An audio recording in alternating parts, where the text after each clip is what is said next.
We're live. All right. Hey, guys. This is something fun and crazy.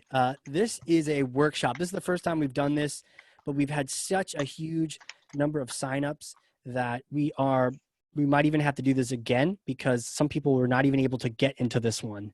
So if you're here, congratulations.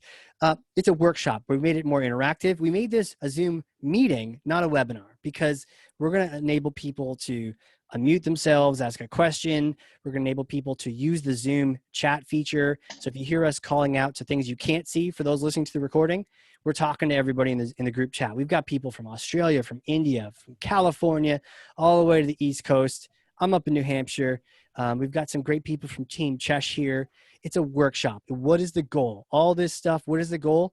We're looking to figure out how to get our emails to drive action, right? Whether that action is clicking, engaging, converting, or even just educating someone, giving them value. That's why we're here.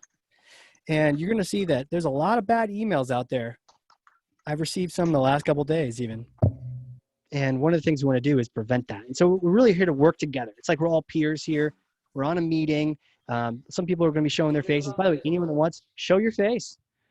Just try, yeah, we got a bunch of people. We got Australia, Parker, we got you in Connecticut. A lot of people just hanging out. This is the Pardot community right here. So we're all going to be trying to help each other out with these emails. Some of these emails that we're going to be going over are emails that I've personally received in the last few weeks that drive me crazy, or I think, oh, look at that.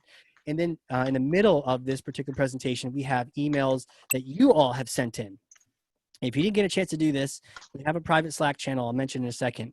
But many of you have sent in your emails so that we can look at them. We can critique them and give you some recommendations and try to help you make them even better than they are, right? And Christina's done a fantastic job of blocking off logos so we can't see who it is. We're just going to judge it based on content, on design. And with that, one thing to note for everyone here live and everyone listening to the recording, because you're in this, you have access to a private Slack channel in our Pardot Life Hacks user group. And it is the email workshop Slack channel. There's a short link right here on the screen. For those here live, we're going to put it in the chat. So you can just click through to it. That gets you right into the Slack channel, or at least to the workspace. And then Christina's going to add you once you join. So send her a note if she doesn't already add you and say like, hey, let me in. We're all going to be taking notes there. So take notes on that Slack channel. And it's like a group notebook, right? We're all going to be in there taking out takeaways. Christina, Tim, myself, everyone. Brent, you throw those in there. Samantha, you too. Like we'll just all throw our takeaways from these emails because we'll be able to talk through some, but some will just need to be in there. And from there, we can compile all those notes and you'll have access to those even after this thing. So if you're not sure what happened at the end of this hour and a half of this workshop, you'll have some takeaways in that Slack channel. Go ahead and join that thing now. And we have about 4 slides to delay before we get into it. So you have like a few seconds to do that. Okay, go ahead and join that Slack channel. But now let's get on with this. It's a workshop. It's all about making things happen. And before we get started, one quick promo. Next week, it's the last event in our email theme this month. This month's theme is all about getting actionable emails. And next week, let's put a link of this in the group Slack. And those listening to the recording, even if you miss this date, there will be a recording of it on CheshireImpact.com under resources. But this is going to be huge. It's a panel. It's more of like a Q&A with 2 experts I've had on the podcast, Keith Phillips, Juliana. They are brilliant, and they're brilliant in both the B2C tactics and B2B and actually blending them. So one of the things we're going to do is get some tips from them and get some best practices and literally what they use in emails. And really a lot of the B2C tricks that sometimes we're not even aware of because sometimes we're focused in B2B world. They have all the information. So I'm going to be just having a blast with chatting with these guys. So those are some faces to see, but let me show you the faces that are here now. So actually, before I do that, quick agenda. This is what you're going to experience. So first, you're going to meet your sample size. There's 3 of us here from Team Chesh, and we are going to introduce ourselves to you so you know who's chatting here from Chesh. And then we don't have enough time to introduce everyone else here, but when we do our monthly user group for the Pardot Life Hacks user group, everybody gets a chance to introduce themselves. So we'll save those introductions for the user group, but at least for here, we'll introduce you to us. And then we're going to talk about examples that we've actually pre-posted in the Slack channel. We're going to post those, or we're going to talk about those. We're going to go through each one, critique it, talk about what's right, what's wrong, what sends the wrong message, that kind of good stuff.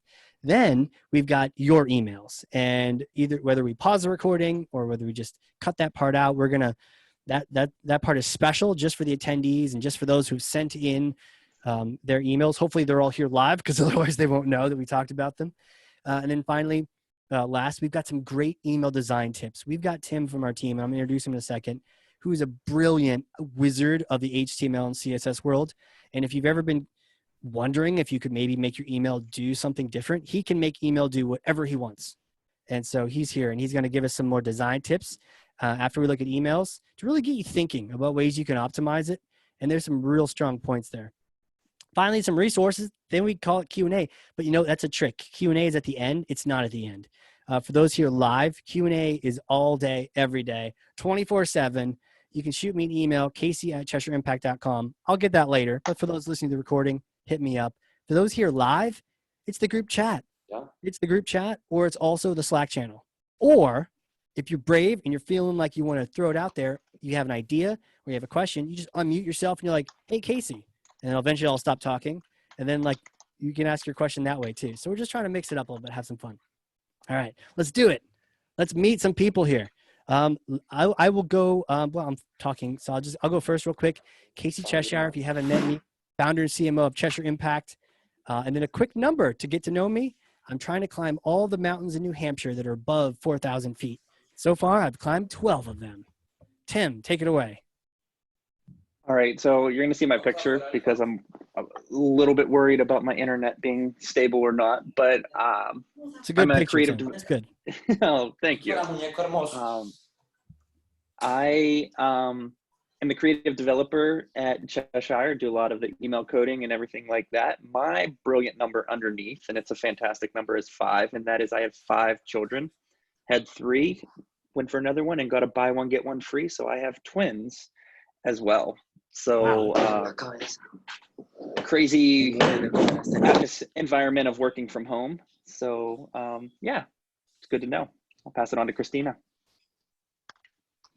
Hi everyone, I'm Christina. I'm on the marketing team here at Cheshire Impact. My number is 8, and that's the number of times that I've done karaoke in the past 2 years. I haven't done any performances this year, but in the year before that, if there was karaoke in my area, I was usually part of it somehow, some way. Back to you, Casey. Cool. And then just mute that offender right there. I think I just did. Okay, cool. And hey, no worries, everyone. If you accidentally unmute yourself and you're saying something, as long as you're not going to the bathroom, no worries. But we'll try to keep track. And if you want to unmute yourself and say something, totally cool. Sweet. All right. Well, you've met everyone. And now Christina understated herself a little bit. She is not on the marketing team. She is the marketing team. She is like marketing USA right here. It's fantastic. So with that, let's get cranking. So wanted to bring up a couple quick points here.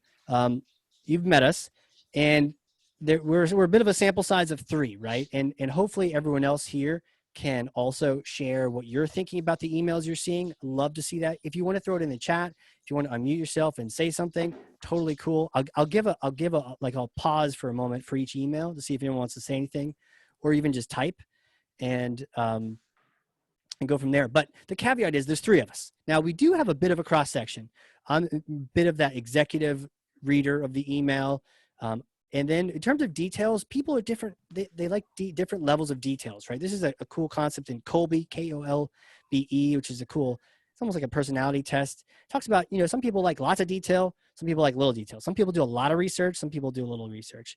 I'm kind of in the middle, but when in doubt in emails, I prefer get to the point, right? Tim, the king of developers, right? And creative director here. He's in the middle of details. So he does want to get some details, and Christina's fantastic with details, which is why it's great to work together, because across all of us, we got it all covered, right? But just keep in mind that some of us, I'll probably hate any email you have that has too mumuch content, whereas some other people may prefer it. And when in doubt, it's all about your customer, right? So I'm not the king of anything. I'm just a person who's received a lot of emails, and I've thought a lot about them. as everyone else has here. So with that, take what we say with a grain of salt. We're not going to burn anyone's emails except for some of the spam that I've received. And we know it's not from a customer. May burn them a little bit, but nobody else. All right. With that, just a reminder, and yes, we need to mute that same person if you can. Starts with the 2 A's. There you go. Beautiful. Okay, cool. So let's get going. Email. What's it about? We said this earlier at the introduction. It's all about creating valuable personal touches at scale, right? So we'd want to do it individually if we could, but it's more a matter of doing this scaled thing in marketing. It's all about creating value. So throughout this, one of the takeaways, and if you're already in the Slack channel, start throwing down your notes. If I say something brilliant, or Christina or Tim or anyone or someone that was commenting here says something interesting, quote the person or take down the notes. Just put whatever you have. You don't need to edit it. Just throw it in the Slack channel. Even this quote, like whatever you want to do, it's your group. But with that, throughout all of this, there's going to be a lot of almost like repetition moments where you're like, wow, is Casey going to say that in every email? And I'll try not to, but sometimes an email just doesn't have value to me or to the recipient. And it's like, and it's a fail because it doesn't provide value. Or the personal side. If it's personal, but not really personal, that's tough. And here's the challenge. This was on a previous webinar. And if you haven't seen this is where I dress like a cowboy. I'm like Clint Eastwood. Maybe we could throw the link in the chat for the recording. This is the email outlaws. And we did this 2 weeks ago. And one of the emails we did, one of the conversations we had was that there's so much spam. You need to make sure that, first of all, you get through the filters. But also, when you get to the human side, you want to make sure you don't look like spam. And if most people are receiving all these emails, Google's blocking a lot of this out for me anyways. But then when it gets to my inbox, I'm getting rid of a lot of emails. So let's not look like spam is the goal here. And accidentally, sometimes we do. Christina, Tim, anything to add on this? Just that I think that people don't realize how often it happens. And it is something that we all have to like just be mindful of. And especially one of the things that Casey referenced in that presentation is I think there were 500 commonly used spam words that we have probably all used at one point or another that could just end up getting our email ignored by the recipient. So definitely take note of, especially when we're talking about content and messaging throughout this workshop. Totally. Yeah, I was going to add on to that, Christina, exactly what you were saying to elaborate a little bit further is that your content, your subject lines, anything in there that has the wording that is a spam trigger, sometimes you don't even know if it's going into spam and you're sending out your emails and it's just kind of crazy. So as a technical person on the developer side with the emails, I like doing the spam checks just to make sure that your deliverability is higher. Absolutely. Good stuff, guys. All right, let's get on with this. All right, these are some of the emails from our Slack channel. And if you find a particular email, you can always comment on that particular one or just throw your comments down there in the Slack channel. So, all right. What could we be doing differently here? What do we got going on here? Casey, during these difficult and uncertain times, many have a tendency not to look at our statements or contemplate whether your current investment strategy or advisor's approach is just simply staying the course. What are we seeing here from this email? And I'll give a second for the chat to pipe in. And actually, if anyone wants to comment as well, even just unmute yourself. All right. Love the chat. Chat's blowing up. Get to the point. Yeah, great call, Lacey. Wordy, too wordy. And there's a great Chris. Tropes, right? Tropes, boring, get to the point. Yeah, I'm with you, Parker. The idea of the difficult and uncertain times. No thanks, right? How many times, and at this point it just makes me mad, okay? So how do you really feel, Casey? Like, it's like the so overused thing. And what I get a lot of in these emails is like fake sincerity. Like if you're faking something, it's stupid anyways. But if you're faking something during like kind of a time full of anxiety, like I'm really like F you at that point, right? Like seriously, like you don't really care. So with this, but this is just that cheesy line of like difficult in certain times. It's almost like a quote, almost like if you've been on a webinar or a workshop all about emails, this sentence is the thing it's almost like there's a right now on the other side of the planet, not in Australia, because we like Australia, but somewhere else on the planet, there's a workshop on how to write the worst emails ever. And they're like recommending you start with that sentence, right? Right? I hate the fakeness too, Amber. It's in the big words and the run-on sentences. I'm seeing you all comment on that as well. Yeah, and throw those things down there in the Slack channel as well. Oh, great, Parker. You got an email. Throw that in the Slack channel, actually. That'd be really helpful. Wall Street Journal has an email. Worse authenticity. Oh, interesting. Ranks them low and high. Yeah, throw that in the Slack channel. I'd love to take a look at that afterward. That's really cool. Not necessarily a chat, but the chat is cool too, but the Slack channel so everyone can see it down there as well. But yeah, so it starts out with that like cheesy approach. And what happens? They lose us in the first sentence. It's so important to do the first sentence, right? And this kind of ties back into like the old PR days when you're doing a press release or even like a newspaper article. The first sentence is your most important one, right? If you only read one sentence, you're supposed to be able to know what the article says in one sentence. I read one sentence and go, this is garbage. I don't even know what he's talking about. Tim, what about you? How about you, Christina? I was waiting to see if Tim was going to pipe in. I can jump fight in. over it. It's up to you. Go ahead. We can fight. We can go. To me, it's always the ones, especially during the difficult times now. We do that with the emotional appeal and trying, like everyone is saying, to be fake and really trying to draw into that. And to me, the big part of it is content. Get to the point. What are you looking to do? What are you looking to give away? That thing, and it's just wordiness to me. So, absolutely. How about you, Christina? I think, well, in Casey, I want to speak to something that you advised me a while ago when we were first entering this difficult time, is not necessarily explicitly saying like, hey, this is a difficult time. We're all aware that this is a difficult time, but more speaking to like the actual situation that people are in, rather like, oh, like, we know you've been spending a lot of time at home. Like, here is this helpful piece of content of how to work from home or something like that, but keeping it short and sweet. We're taking time out of people's day when we send them an email. So rather than trying to entertain them with an Edwardian love letter, we want to just get to the point and make sure that our email provides value to them. Right. Yeah. Get to the point. Like BB brought up, we have unique something, right? Just, and you know, what's funny is I imagine this is in Brent, I saw your question about like, what's the subject line? I don't have that. I try to look it up. I'll throw it in the Slack channel once I find it. But I actually found another, when I was Googling for that first sentence, I found someone else who used during these challenging times in their subject line. I was like, no, this is what we're talking about. Stop sending emails with this in there.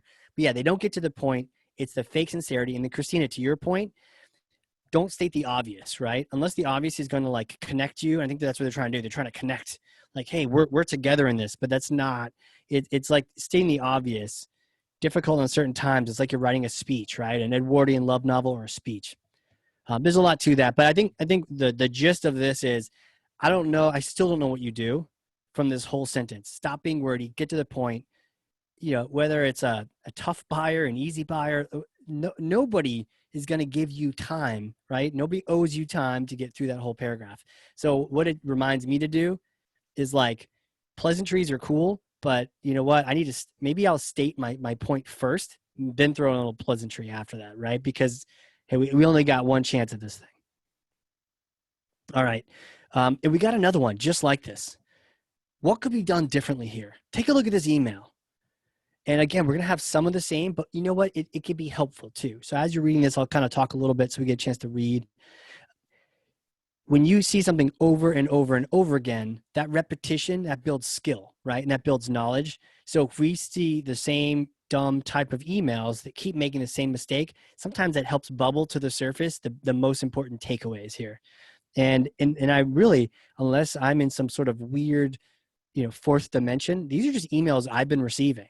So it's not like they're all a certain type, but they all sound the same, right? They all sound, and it's like, let's not sound like that.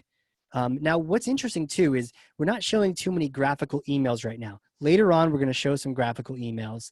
But I think with the graphical emails, unless you're trying to fake that it came from a person, and we've talked about that in previous webinars, either make it corporate or make it personal, but don't blur the two. So we have a lot of the ones that are trying to be personal, and they're doing okay. Like if you look, there's no graphics in this one, but they're kind of long, and they may not be getting to the point. But what does everyone see in this one? Let's check out the chat. Christina, what are you seeing? So I think that this one relates a lot to the last one, to your point, is like that first sentence there. Hopefully you and your loved ones are staying safe and sane. I feel like that's something that we would send to a neighbor, a friend of ours, like someone that we know personally. And then, but like immediately after that, like, I trust that you are doing great.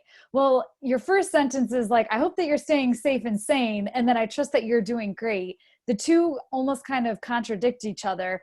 It's like, and then where how they reference twice how your previous conversations with them. But I think that you have never spoken to these people before. Mm-hmm. It's just, I don't know, the whole thing just seems very inauthentic to me.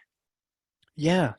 Yeah. And real quick, Tim, it looks like with a trust, it's almost like that I trust was the start of their email. And they thought, well, for COVID, let's add in one more sentence at the top. And they're just repeating. I agree with you on that one, Casey. And even in the chat, they're sitting there and like, what's the offer? I totally agree with you on that one.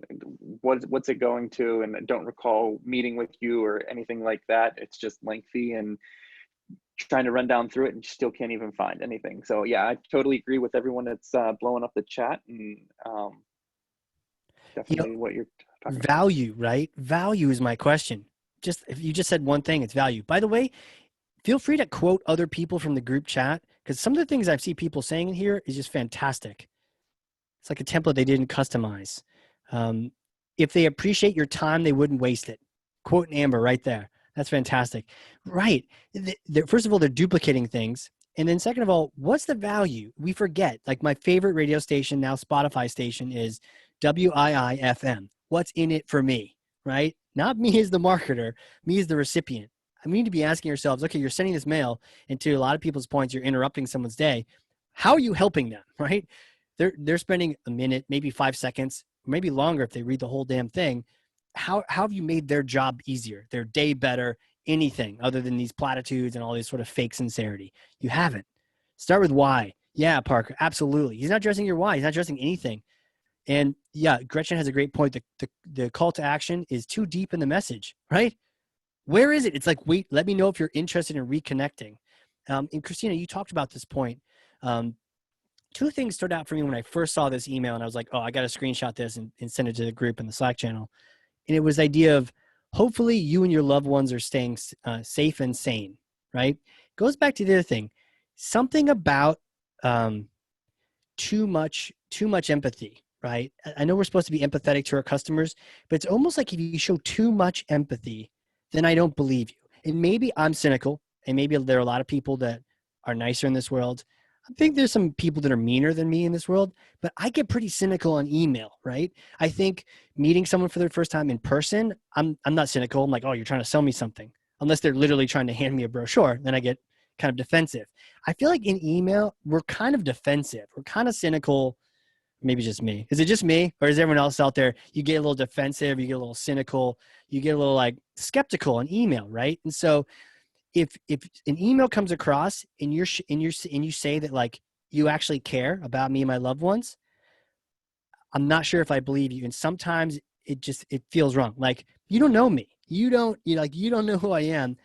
Do you really feel that? And if you really felt that, like, I don't know, there's something about that. Anyone out there kind of like relate to that? Christina, Tim, or anyone, if you want to like comment on that. Skip the pleasantries. Yeah, maybe. Or maybe skip the deep pleasantries, Lucas. Like skip the super caring, super like, man, I love you so much, and I hope your family, your loved ones, like you're spamming me and you care about my, I don't know. It's like I'd rather, I don't know. It seems a little too deep for me. Like, you don't know me, and it kind of ties into me for like, Japanese and some other cultures. in different languages, right? There's a formal way of saying hello, and there's like a friendly way of saying hello, informal. And I'm kind of an informal guy. I like to say hey in emails. Hey, hey Lucas, right? Like that kind of thing. But sometimes with the emotional stuff, it's almost like I'd want them to be a little more professional. I don't know. It's just a little thing where it's like, don't get so lovey on me until you know me, right? And if we've chatted once, for sure, you can hope that, and I hope your family's safe too, but we don't know each other yet. I don't know if anyone can unpack that in the Slack channel. Casey, I would agree with you. And I think Parker hits it really well in the chat. And empathy works if you actually know them, but this is to a stranger. Like, it's not a personalized email. So then you're just kind of throwing a dart out there and trying to hit it and be like, hey, I'm trying this for you and seeing if it works. Yeah. It's the thin line between being personal and corporate, like you said, keeping it kind of the message on point. That's what I feel. Right. Yeah. Good stuff. Yeah, you're right. Thank you, Parker. And then also Danielle has like skip the deep ones and don't say, and down below, which is the second point, don't say I met you or we had a call. Like, don't fake that. Right. I feel like swearing, like, don't fake that, because I see that and I go, you're lying. And here's a quick tip. And this may be coming up in another email, but because the spammers say, like, just following up on our call we had the other day, if you say that exact same phrase and we actually did have a call, I don't necessarily know if I trust that or not. So say it a little differently than all the spammers who are saying, we had a call the other day. This is a good thing to tell sales too. Like, don't try, take a look at some of these emails where they're like, oh, just following up at meeting you at, Trailhead DX or anything like that. It's like, no, try to avoid saying it that same way. Tie back to the convo you have with that person. If you had a convo with that person, I don't know. I think, the question about like, should you lie or not? Even if it's in their best interest, it's just a slippery slope to start trying to trick people into that. You know what? I'm looking at the dog, just going like, should we lie? No, I don't think so. Anyone else have any thoughts on this before we move on? Anyone too, not just myself or Christina or Tim. Something that came to mind with me as we were talking about like the almost being too personal or too empathetic. It's kind of like the idea back when we could do more physical like touching is the idea of the hug versus the handshake. When you first meet someone, you're giving them a handshake, right? But if you actually like know them, they're your friend, you've had several interactions, you're coming in for, the full out blown hug, or what some people do is like the bro hug where they do the hand and then they slap on the back or something. Yeah. Right. But long story short, this email I think is almost kind of like the verbiage of a hug versus the handshake. And if we kind of keep that boundary in our minds, I think that can help.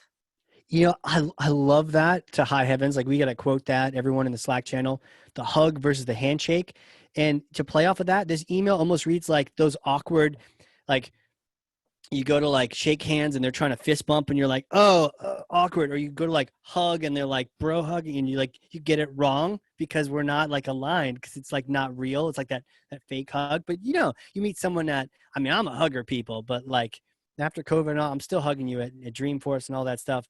When I first meet you, I'll handshake hello, maybe hug goodbye, right? But random strange, it can get kind of creepy, right? So let's not do that with our emails. That's a really good point. All right, cool. Another email. What do we got here? We got more fodder. I mean, everyone is just blowing these emails up. I love this. And they're kind of similar. And hey, Paul, I guess you get everything in there, but you get the subject there as well. So you take a look at the subject line. And there's a couple things in here I want to call out. And the first one here, especially as you're reading this thing, even if you don't read this thing, what do you see? You see that bold text? I've been guilty of this. Before this month, we did a cool thing. I don't know if everyone saw that. Chesh, we sent out a corporate email to everyone saying, hey, this is email month. Here's all the events to come to. And then we waited a few days. We sent a personal email from me saying this, kind of inviting you like this. But I used bold because you know what? I just can't help formatting sometimes. But I used bold. I don't think I should have. I think me using bold made it a little less personal, because I don't think we really do bold. Right. And you tell me, do you ever use bold in your personal emails back and forth with coworkers? It's either passive aggressive or it's kind of cool to highlight things, but we don't really do that. So when you see the bold, highlight deadlines, right? Yeah, highlight deadlines. That's a really good point.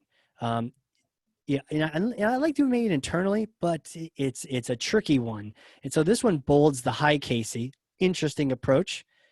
And then hope you're doing well. But highlighting the email, it's interesting. It's almost like we want to tell you a lot of things, but really what we should be telling you is what's in bold. I bolded an outline. Yep. Yep. You know what though? Like what would be interesting with this? If you got rid of everything except for what's in bold, right? Like what if this email is 4 paragraphs? Like I don't know if you're reading this while I'm talking or if it's impossible while I'm talking. But either way, there's a lot of stuff here. And I'd love to hear your takeaways and thoughts on it. But what if we just told people one sentence? No, you didn't even, alternatively, it's the same sentence. There's 2 sentences. Salesforce, what is it? Okay, expertise in this. Brief meeting that day. Will you come? Right? Almost like a love note, like the country song, check yes or no. Okay. Now, it still doesn't have value, though. What is everyone else saying? I think that to your point about almost considering really only keeping it to maybe just like 1 paragraph and keeping it just to the text that is bold. Because if you are bolding text in there, then maybe the body of your content is too long. As we spoke earlier, I'm someone that is good with a lot of detail, but to be honest, like my workday, I am focused and I'm getting things done. And if I see something like this, I'm usually, it's like too long, didn't read. I might scan for the bold, I might not, or I might just like try and go back to it later. But that's just something in my eyes. I think that if we're going to bold text, try and just keep it to the bold text, if that makes sense. Yeah. Like why not avoid that? And I got to just call it out. Lucas, huge point, the spacing of the commas. Okay, raise your hand. Can you do that in these? Or maybe you can't. Just type something in the chat. Yeah, you can't. I don't think you can raise your hand in this. Type something in the chat or make a noise, unmute yourself, make a noise if the spacing of the commas are bothering you. And after Lucas brought that up, I can't not look at it. Up top here, Microsoft, comma, Java, right? And then down below too, you start getting some spelling errors here. Through a strong strategic alliance. Now, I might write that, but you got to proofread that, right? So they're bad for not proofreading, but who's bothered by the commas? Just throw something in the chat. Even if it's your first time commenting, if we just fixed commas, would it be that much more realistic, right? Crazy. I see a lot of annoying. Me, Janelle, I see you. Sunday, annoying, drives me crazy. We'll have to get off this email at some point before we all go just a little bit stir crazy looking at these commas. I wanted to bring up something else. And then, Tim, I'd like to pass it to you, see if you have any other takes on this. You see it on the left-hand corner, introducing yourself in the first sentence. And you don't have to out yourself if you do this in the chat, unless you need a penance for doing it. But I don't ever see that working. And it almost, back to that formal, informal conversation, even still, when do we ever say who we are from what company? And it might be a cultural thing. But I don't know. But like, I never see that. And I would never do that. But what that does though, is it reinforces what? That I don't know you, right? If you say that, then for sure I know that I don't know you, because why would you tell me who you are if you're my buddy or if we've had a phone call? I am Paul from Amdeck Technologies. Okay, well, but here's the thing. There's 2 parts to this, right? I hope you're doing well. I am Paul, right? So again, there's back to that. It's 2 different things in the same. It's a handshake and a hug at the same time. I hope you're doing well. Hug. I am Paul.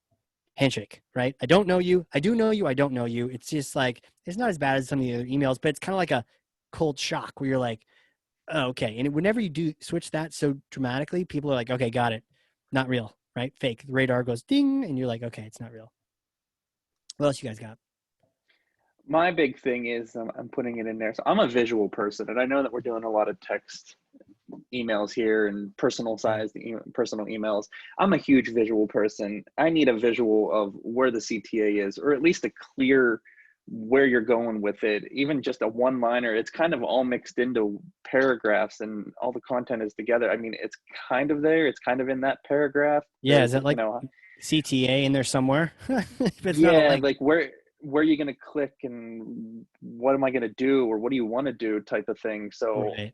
it needs to be broken up more for me. I'm, like I said, I'm a designer. I'm a techie person. It needs to be visual and I need to see it immediately above the fold. What do you want me to do type of thing. Absolutely. And I see a great comment from Parker. I tend to explain our firm after what we presented, right? People don't care who you are, right? That comes later. First of all, I was like, what do I need to know? If all you do is email you and tell you a tip for Pardot, that might be great. Maybe I'll do that. We'll do that some month. If you get an email, only the people in this meeting will know, like, oh, email from Casey. And I'm just like, hey, do you know you can do this in Pardot? Cool. Thanks. Bye. That's it. But that's value, right? And so this email, again, no value. You're telling me that I can shop here. I'm trying to annotate again. You're telling me I can shop. I don't care who you are, what you can do. Now, if you told me that like you routinely chop 20% off of operating costs for Java development, and here's a tip on how to get there, love Casey, right? And I'm like, well, not love, but you know what I'm saying? Like, okay, cool. Thanks for the value. This skips it all together. What do you think about the subject line? That's a really good point. Let me move my control panel.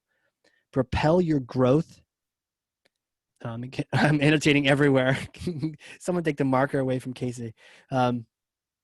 Propel your growth, potential alignment with aim deck. Yeah, I'll ask you back, Andrea. What do you think? What does everyone think about that subject line? I'm not liking it, that's for sure. And you know what else? Something gives away that it's a marketing email with that subject line. Can anyone guess what from that subject line just immediately says marketing sent this? Or a sales guy, gal? Brand name, good call. Actually, that's something I hadn't thought about. You're right. Putting a brand name in there because we all love to brand ourselves, right?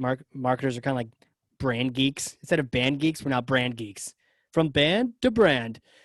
So we're brand geeks. So we definitely like, oh, I can't not send an email with my brand in it. But there's a little potential. It's a little more subtle. Starts with an action verb. Something about formatting. Propels and moving forward. Anyone guess it? Something to do with the letters themselves. What's the question again? Are you talking about capitalization? Yes. Who said that? Was that you, Chris? Whoever that was. Who was that? That was Chris? Whoever that was. Fantastic. Yes, it was me, Chris. Exactly. You got it. 100 points to you. Gryffindor gets 100 points. Exactly that, right? The capitalization. I've been guilty of this. Our marketing emails, something about it makes it like a title of a movie. And on the corporate emails, it's totally cool. But here's a question. Unless you're, think about the emails you send internally. If they're personal, does the capitalization matter as much? No. Now, everyone that pulled out the fact that you mentioned the brand and then even the words is like salesy. I'm with you on that one. But for me, whenever I see the caps like that, I know that somebody who was thinking about the title wrote the title. And it sounds like we got some guilty people in the chat who have done those as well. Introducing yourself in the first sentence. Anyone else see anything in here? By the way, great idea calling attention to the subject line. Yes, we can all get it off our chest. If you want to confess in the group chat is not recorded in the recording. So if you want to confess to having done the all caps, you may do that in the group chat. I will confess as well. And just remember, it's okay in the corporate emails to do that because you want to say like, hey, this is a movie, this is a billboard, like there's something going on here. But then when the personal emails come, when you're doing those ones, it's great to not capitalize. Maybe I'll do the first one. Sometimes not. Sometimes the best ones we've seen, this is from testing too. Don't just take me at my word, test it. Who's that? Reading Rainbow? Right? Go read it for yourself. Test this. Lowercase, everything lowercase can be great for the personal email. In short, too. I was guilty of this for the last email we sent. For this month's marketing email, it was too long. It was my bad. But we didn't capitalize, but it was too long. This is too long as well. Propel your growth. it's a little wordy, but I would like 3 words, right? What would be a good subject line for this email? If you could rewrite it, and I know you'd probably want to throw out the entire body of it, but what would you write it? Throw that in the group chat. And then Tim, Christina, I don't know if you have any other comments on this email. I'm only good for making them look good. You don't want me to write. Right? Right? For making subjects. That's not But think me, about it though. but I've seen your emails internally. I don't laugh at them, right? We just gotta be human when we're writing to each other. All right, let's go to the next one. Oh, go ahead, Right. Christina. I was gonna say, I think the subject line could just be like something simple, quick, either maybe like the actual question that they're trying to ask you, similar to what their call to action is. It looks like they're trying to set up a meeting or a quick call. It says for a quick 20 minutes over the phone, something like that. So then that way the person, you already know what kind of email you're opening before you even open it. Because right now, the Propel Your Growth, not only does it sound like a marketing email, but you have really no idea what it's about. Yeah. Is it the Propel water drink? Like, what are they talking about? Yeah. I want to call a couple great chats. This is why it's a workshop. And thank you so much for commenting. Everyone, this is like, we're all in this together. Lacey brought up the idea of the word partner might be great in there, especially a partner lowercase. And I love that Lisa brought up that the subject line should somehow point to the purpose of the email, the call to action, like what we're trying to have done. Yeah, too perfect with a company bio description, almost like their manager is micromanaging them. Tips for building a digital roadmap, right? I might almost think of like, something to effective like what they're going to get out of this, which might be, 20% efficiency on ops or something, right? Or, 20% reduction in Java time. I don't know. Maybe it's too long, but I'm with you all on the tips for building or quick call on Java efficiency. Java efficiency. I might even say Java efficiency, right? Don't say everything they could. By the way, we do Salesforce too, so don't email Paul. Email Casey at CheshireImpact.com. But that being said, pick one, and it might be, Salesforce coding, right? Or Salesforce dev. Maybe just quick. I've had a lot of experts, and Keith brought this up. He's going to be great next week. He brought up, what's the point of the subject line? What is the point of the subject line? And this is a great reminder for all of us in the chat too. Yeah, we'll keep it short and to the point. The point of the subject line is just to get them to open the email, right? It doesn't have to close the deal.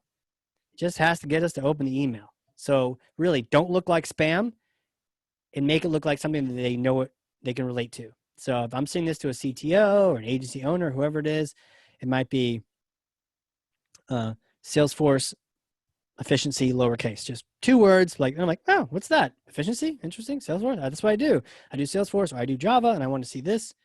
Then I open it, and now it's the turn of the body of the email to do the rest. So we don't have to overcomplicate the subject line. Just a couple words is good. And I was guilty of that on the last personal note. I just put a bunch of stuff. Sometimes I'll invite people to beers at Dreamforce, and I'm not even kidding. I really want to have beers with each and every one of you, or wine or coffee at Dreamforce one day when it happens again. Throw your choice in there, beer, wine, coffee, throw your choice in the group chat. But we send a little email out, and I might even just say beers at Dreamforce, ? As a subject line. And you're like, intriguing. Tell me more, Casey. And then a short little email on the inside. So great point from everyone. I see a lot of wine, coffee. Contro. Is it contro? How do I say that? Contro? How do I not even know this? You're a classy guy, Brent. Brent, you should unmute yourself and tell me how to say that. Why do I not know that? Well, you'll have to order. Can you hear me now? I can hear you. Okay, it's control. It's what you said before. Now in French, you'd actually have to roll the R, but I'll forgive you since you're in New Hampshire. You don't have to roll the R.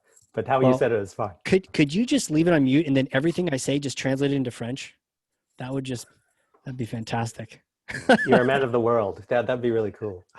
No, thanks, man. Absolutely. But you order that so that you'll impress the waiter or the bartender, and I'll just butcher it and they'll be like, who's this idiot? Cool. It just tastes really good. It's a little bit like orange liqueur, but not as sweet. It's really, really nice. You should try it. Okay, great. Let's get a glass of that for everyone here in the room. Okay, cool. Waiters will be walking around, and let's move on to the next email. Oh gosh. And now I need to clear all drawings. Okay, thank you. Sweet. Isn't this fun? This is fun, people. Who's having fun? If you're having fun, throw it in the chat. If you're not having fun, you're probably not here anymore. But this is great. I see some me's in here. That's fantastic. Lots of fun, right? for sure. And if it's not fun, comment on how you can make it fun, and let's do it together. All right, what could be done differently on this email? I'm going to pass it to Christina or Tim first, and then everyone else out in the chat. Yeah, I'm seeing lots of funds out there. That's awesome. I'm having fun too. This is good. I'm learning from you as well. Hope you're learning from me at the same time. This is the way it should be. Christina, Tim, what are you seeing on this email? Well, I'm gonna follow up with what Holly has to. I'm gonna reiterate what she says. Is Cool. How many exclamation points can you get in there? I mean, the way you're reading it, are they yelling at us, kind of thing? Super excited. That's what I'm taking as the personal feel from it, kind of thing. So Yeah, that is so true. You know, I was able to have breakfast with my father today and my mother, and my dad texted me last night, and he's a little off on his text, right? It just feels a little different, kind of like an email we're reading now, right? Or the different emails we've been reading. And his email the other day was like, "Oh, that sounds good. Thanks. Period." Right? And I was like, "Dad, you know, a well-timed exclamation point is great. It's like, thanks, not just thanks. Like it's a business thanks, right?" So I was talking about this, but this is almost the opposite of that, where it's like, I mean, I write with lots of exclamation points because I really want to show energy in the email. So I will usually say, "Hey, Casey." Hi, Casey's cool too, with an exclamation point. Life's too short for like, "Hi, Casey, comma," right? Who's in for that? But I'm always self-conscious about making sure I don't overuse it. It's kind of like the people who swear too much or use the middle finger too much or whatever it is in your country, wherever you're listening to. If you do the thing too much, it loses its power, right? So I think when you use these exclamation points too much, it's a little much, right? And it's like, "Oh, okay. Hey, Mark, how you doing?" But that's exciting. But what did he do? He introduced himself. What else are we saying? The tone? Yeah, I think so Gretchen had a really good point. I'll highlight this from the chat, that Mark almost seems unsure of himself. And I think also too, like this is Mark from Acuity. It sounds less personal, little salesy. And then also too, if they had reached out before, you already know who it is. You already know it's Mark. You see his email address. You see the talk soon Mark. So if there was really that relationship already happening, he wouldn't necessarily need to introduce himself. But it looked like our timing was off. Not sure if you're still looking to free up some time. It's, you know, if you're reaching out and you actually believe that what you're offering or what you're trying to set up with the recipient is of value, then your tone should communicate that. Yeah, really. Lots of cliches. You know what? I mentioned I might bring an email in here I actually pretty sure that I did talk to Mark from Acuity. And so I put this email in there because I'm pretty sure I actually did. So, I mean, and think now, if I do know Mark vaguely from one phone call, from him cold calling me, right? Does that change anything? Does that change the hope? Is it okay to say hope it all is well? Because we've talked once? Maybe. But why would he then say this is Mark from Acuity, right? And to everyone's points, Gretchen's point, do I know you or I don't know you, right? You're being contradictory. We reached out a while back in regards to, I think he might have, but I'm not really sure. Versus the other one, I know the other. I didn't talk to the other guy, but I may have talked to this guy. There was another brand that ended in a Uity, right? Or one of those other apps. So I don't know. Maybe he did. Maybe I didn't. I had the suspicion that maybe we did, but this is Mark thing really made me second guess myself, and it just seemed off. And then the second thing, and then I'll pass it to you, Tim or Christina, to kind of go over the chat. It's like going for the kill down here on the bottom. It's like you're either trying to get people to click a link or you're trying to get them to respond. And these are the kind of emails we can help sales craft, right? Consider this. I think Mark may have actually written this. Jeez. I think he might have actually written this. And if he did, man, he needs a marketer behind the scenes to be writing him a better email in a nurture campaign. So it doesn't sound like a total goofball, right? So this is how we can help sales out. This is a good reminder that, like, if you're not helping sales with these emails, they may be writing them. But maybe their best sales reps actually write great emails. And the not so best sales or the new people are not writing good emails. So that's where nurturing, especially as you integrate with sales, can really come into play, because you can help them write the best email response that actually gets. I don't know about getting the appointment though. I think the appointment is kind of like a follow-up. It's almost like meeting someone at Starbucks and asking for their number. And it's like, maybe you should ask how their day was first, right? Or mention the weather. Hi, what's your number? Right? It's not like, hey, let's hop on a call. And they're trying to get to some of the value here. Oh, go crazy. Trying to get some of the value here, but it's just not clear. Cool. What are we seeing in the chat? So a lot of people are actually calling out the hope all is well. And we've all had some true confessions in the chat of kind of like, oh, like I've done that too.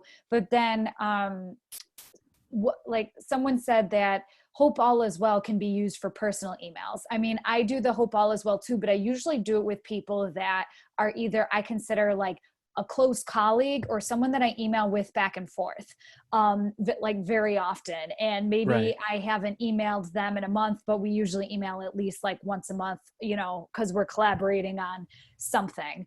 That I think can be used when appropriate. It's kind of also, again, that fine line between the hug versus the handshake with our words.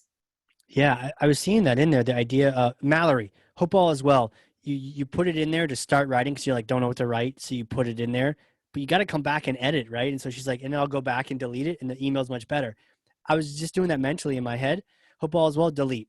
Hi, this is Mark from Acuity. Nope, delete that too. What if it just started with, we reached out a while back, right? And, or we had a call a while back, but like skip those weird things, get to the point, unless it's really going to connect with me. If it doesn't connect, get rid of it, right?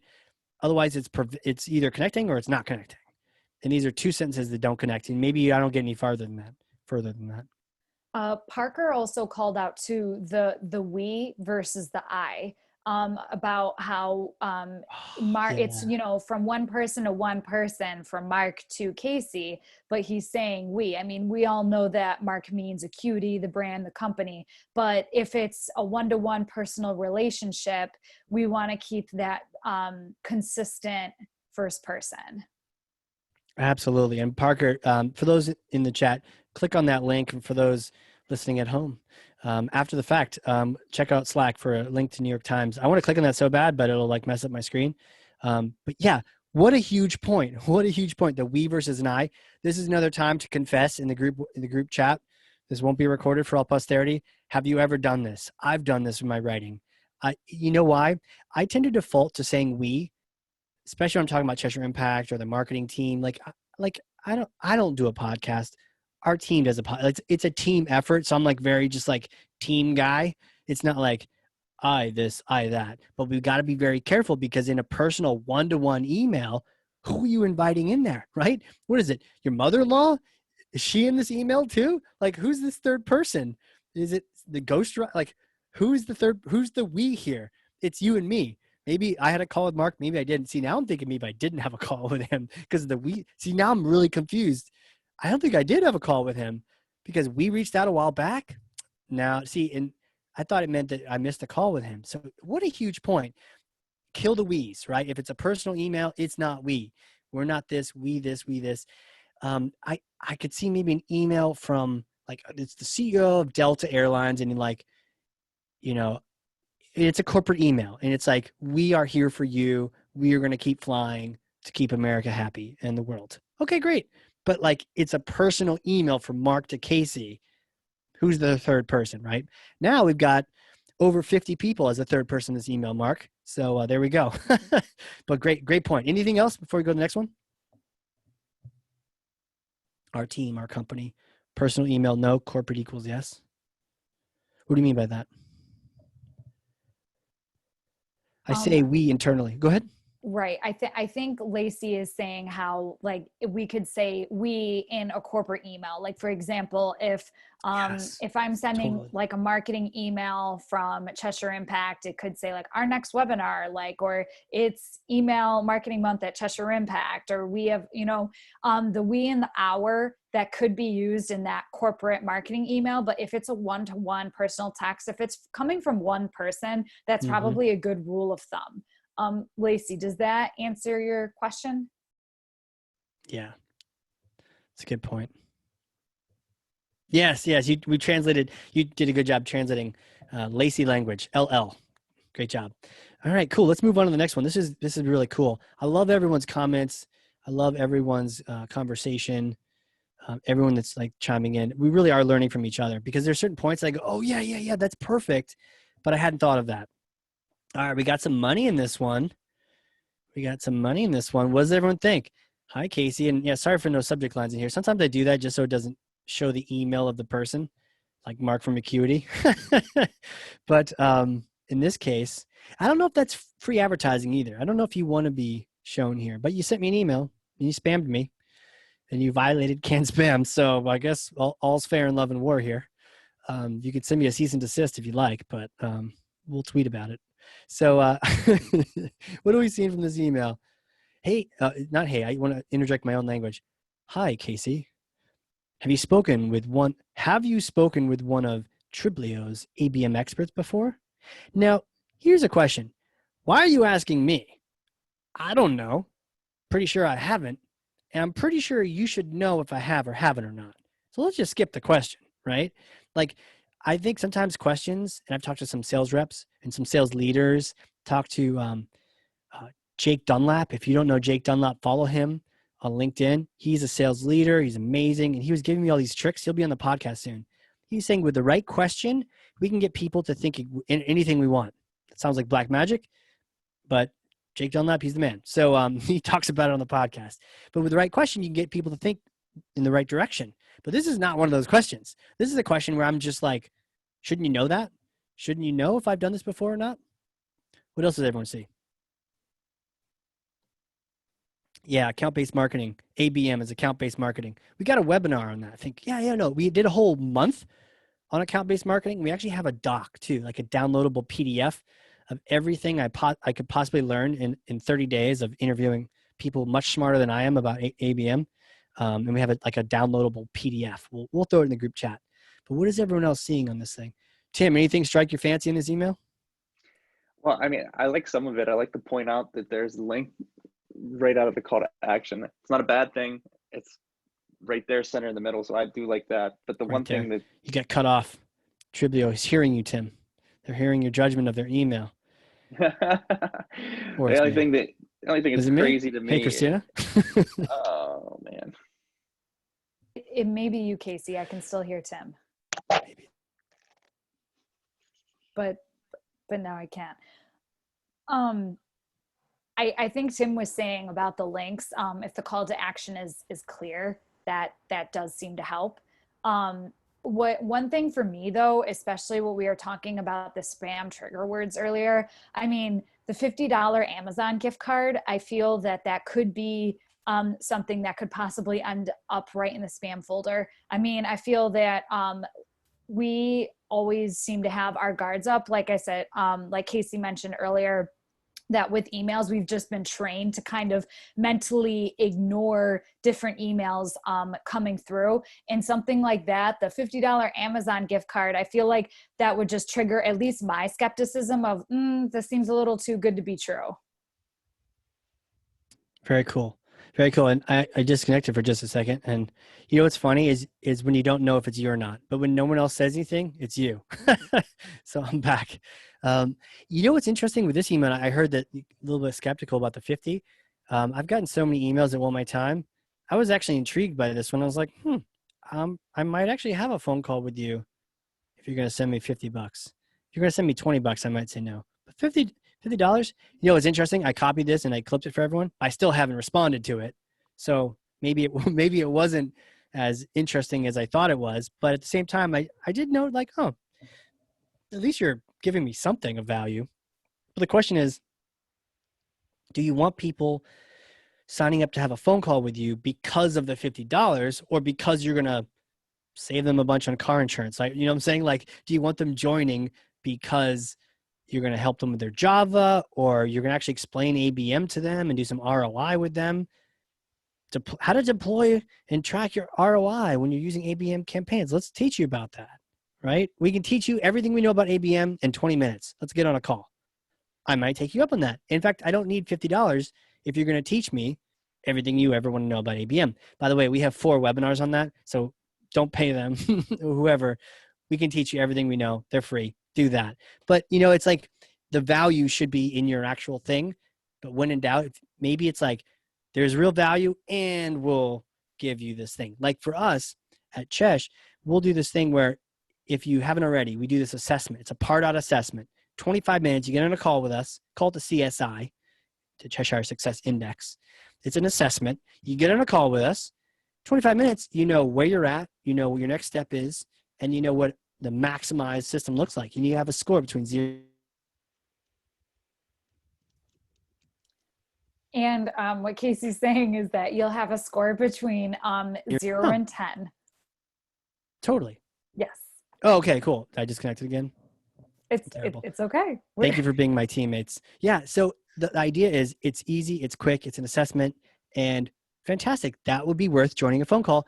Oh, but wait, there's more. We'll send you a book if you join that call. We'll send you a copy of my book, right? So it's like it's like a secondary thing, but it's not the primary value. Take it away. What does everyone else see? Schedule time to connect. Someone was commenting on the opt-out too.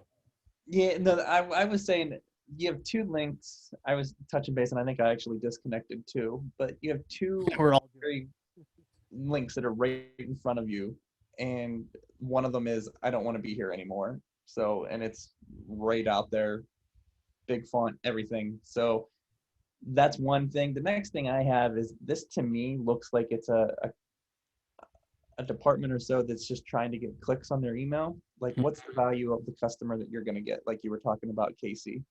Yeah. I would be inclined. I don't even know what ABM is. Do I want to have ABM? No. Do I want the $50? Yes. Am I going to call just for that? So that, to me, dilutes the whole who you're targeting and who if you had some free time on your calendar, you might even take them up on that. Be like, I have no idea what this is. And you might not even be the right person, right? That's the problem. This happens with trade shows. Who's guilty of this? Or not guilty. It's like what happens.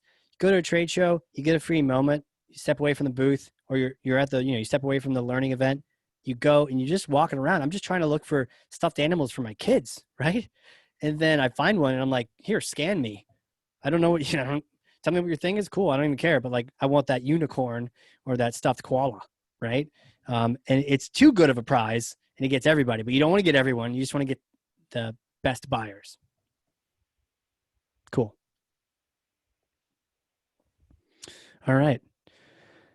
Anything else anyone has? The opt-out's in there. I think the opt-out should be hidden, right? Nah. Okay. Take that back. You're like soundbite me and make me sound like terrible. But the opt-out, nestle it with a signature, right? Put Justin's signature in there. This is clearly, and that's why I included it. This is clearly a convert here, opt out here. But dear God, you're having people opt out right there. That's way too easy. And I'm not saying I want you to make it hard, but like that, you know what it does? I learned about this in film school. It's like the diegetic world. You're in this world of we're getting a personal email from Justin, and it's not bad. It's 2 paragraphs. It's a little wordy in the beginning, and he asks a dumb question at the beginning, but it's short, sweet, to the point. Okay. And then it's like, would you like to opt out? And that just goes, oh, it's not really a personal email. So we don't want to make it that easy to tell that it's not a personal email. You nestle a link like that into a signature line, and it blends in there. And if people do want to opt out, they can. You're good with can't spam. Put the address in there too in the signature line. But you don't have to make it just so, like, where's the signature? The signature missing is the big whammy here, because that tells me either your company's so unprofessional you don't have a signature, but I'm pretty sure you do, because even my starter companies with like 2 people in them have signatures. So it's like, that's probably not what's going on here. Yeah. 50-50 chance, Danielle. Absolutely. Which one do I click? Which one? And the 50 makes me hesitate. $50. Honestly, I might click on this afterward. I'll report back in the Slack channel. Maybe we all click on this. You guys all want to click on this? Maybe I'll try to find a live link and put it all for everyone in the Slack channel, just so we can all click, get $50 gift card. You're welcome. If you want to buy my book with that $50, you can, or you just do a CSI. All right, cool. Anything else, or time to go to the next one? Not inviting, at least. Yeah, and again, a lot of people either don't know what ABM is or whatnot. could you have used that sentence at the beginning to be like, are you crystal clear on what ABM is? Right? That's a great question, because up until maybe me interviewing 12 experts on ABM, I wasn't crystal clear on it. I was fuzzy as hell, right? So asking something like that would be a great way to get their attention. But then don't put all this other stuff. Just say like, we can answer all your questions about it in a non-salesy call where we'll tell you all about it. Schedule it right here. I might actually do that. Oh, and by the way, PS, if you do this, we will send you a $50 gift card. Cool, sold. I'm not crystal clear on it. I want to be. I'll schedule it, and you're going to give me $50 as well. That's perfect, right? Somebody should, email Justin and tell him like, this is how we can tweak it. Our team here on the Slack channel is going to all tweak your email. Cool. All right, let's do the next one. And now I'm all nervous that I'm not even connected. So Christina, or like Tim, you should just say something about this email. So when I first saw this email, I literally, that's why I have the GIF on there of my eyes. That's all I could think was my eyes. Wait. Is it a GIF It's or a GIF? And I call it a GIF. I call it that GIF. too. What do you call it, Tim? GIF. Yeah. GIF. GIF. Okay. All right, everyone, I need you to all vote in the group chat. GIF or GIF? GIF or GIF? Honestly, GIF is a peanut butter in the States. And it's Jiffy, Jiff, right? It's not Giphy, right? So anyways, I digress. Go ahead, Christina. Sorry. Well, but while people are voting, I think that this is, so the highlighting, it's what you pointed out to me, Casey, was that, it's T-Mobile, and then Sprint is highlighted in yellow, haha, like it's a branding thing. But in my eyes, if you're doing a branding thing, that belongs on a corporate marketing email, not in a personal text email. And then also too, on top of the highlighting, they also did bold, and I think there's even some underlining going on. Mm-hmm. It goes back to that previous email that we had just talked about. If there's bold text in there, you could have probably have chopped this 3 or 4 or even 5 paragraph email into just one paragraph and kept it to that important bold text. Totally. Absolutely. You know what? Then there's so much stuff happening in the chat. I think we're all aligned on how to say it. But you know what? However you want to say it, not like the peanut butter. I'm with you. Heidi had a great idea. Is how you say your name, Heidi? Can you do this monthly? Like, we are going to continue getting emails every month. So this is a great idea I'll keep putting emails in the Slack channel, the private Slack channel we're all a member of. Everyone else on here too, put screenshots of emails you receive in there. And then at the end of every month, why don't we hop on this thing and just have a fun chat like this? Let's try it out. Well, that's a great idea. A+ idea. But Christina, to your point, like we're all a little creative. Sometimes we're all a little too creative. And yes, Sprint, they are yellow. And T-Mobile, I have a T-Mobile hat over there. It's the most comfortable hat I own for sure. But I'm not gonna. When you start painting the email, you're being creative. But you're being like artsy and it doesn't. It's like it's very dangerous to do that. But I think if they've done it just once, maybe. And if it's a short email, maybe. But now it's like I've got pink and I've got yellow and I've got lots of text. Too long, didn't read. Strikes again. Good day, not too personal. Assume the highlighting was something you did. No. Yeah, Parker, I didn't do the highlighting. They did the highlighting. They did. I didn't do that at all. So they're in there.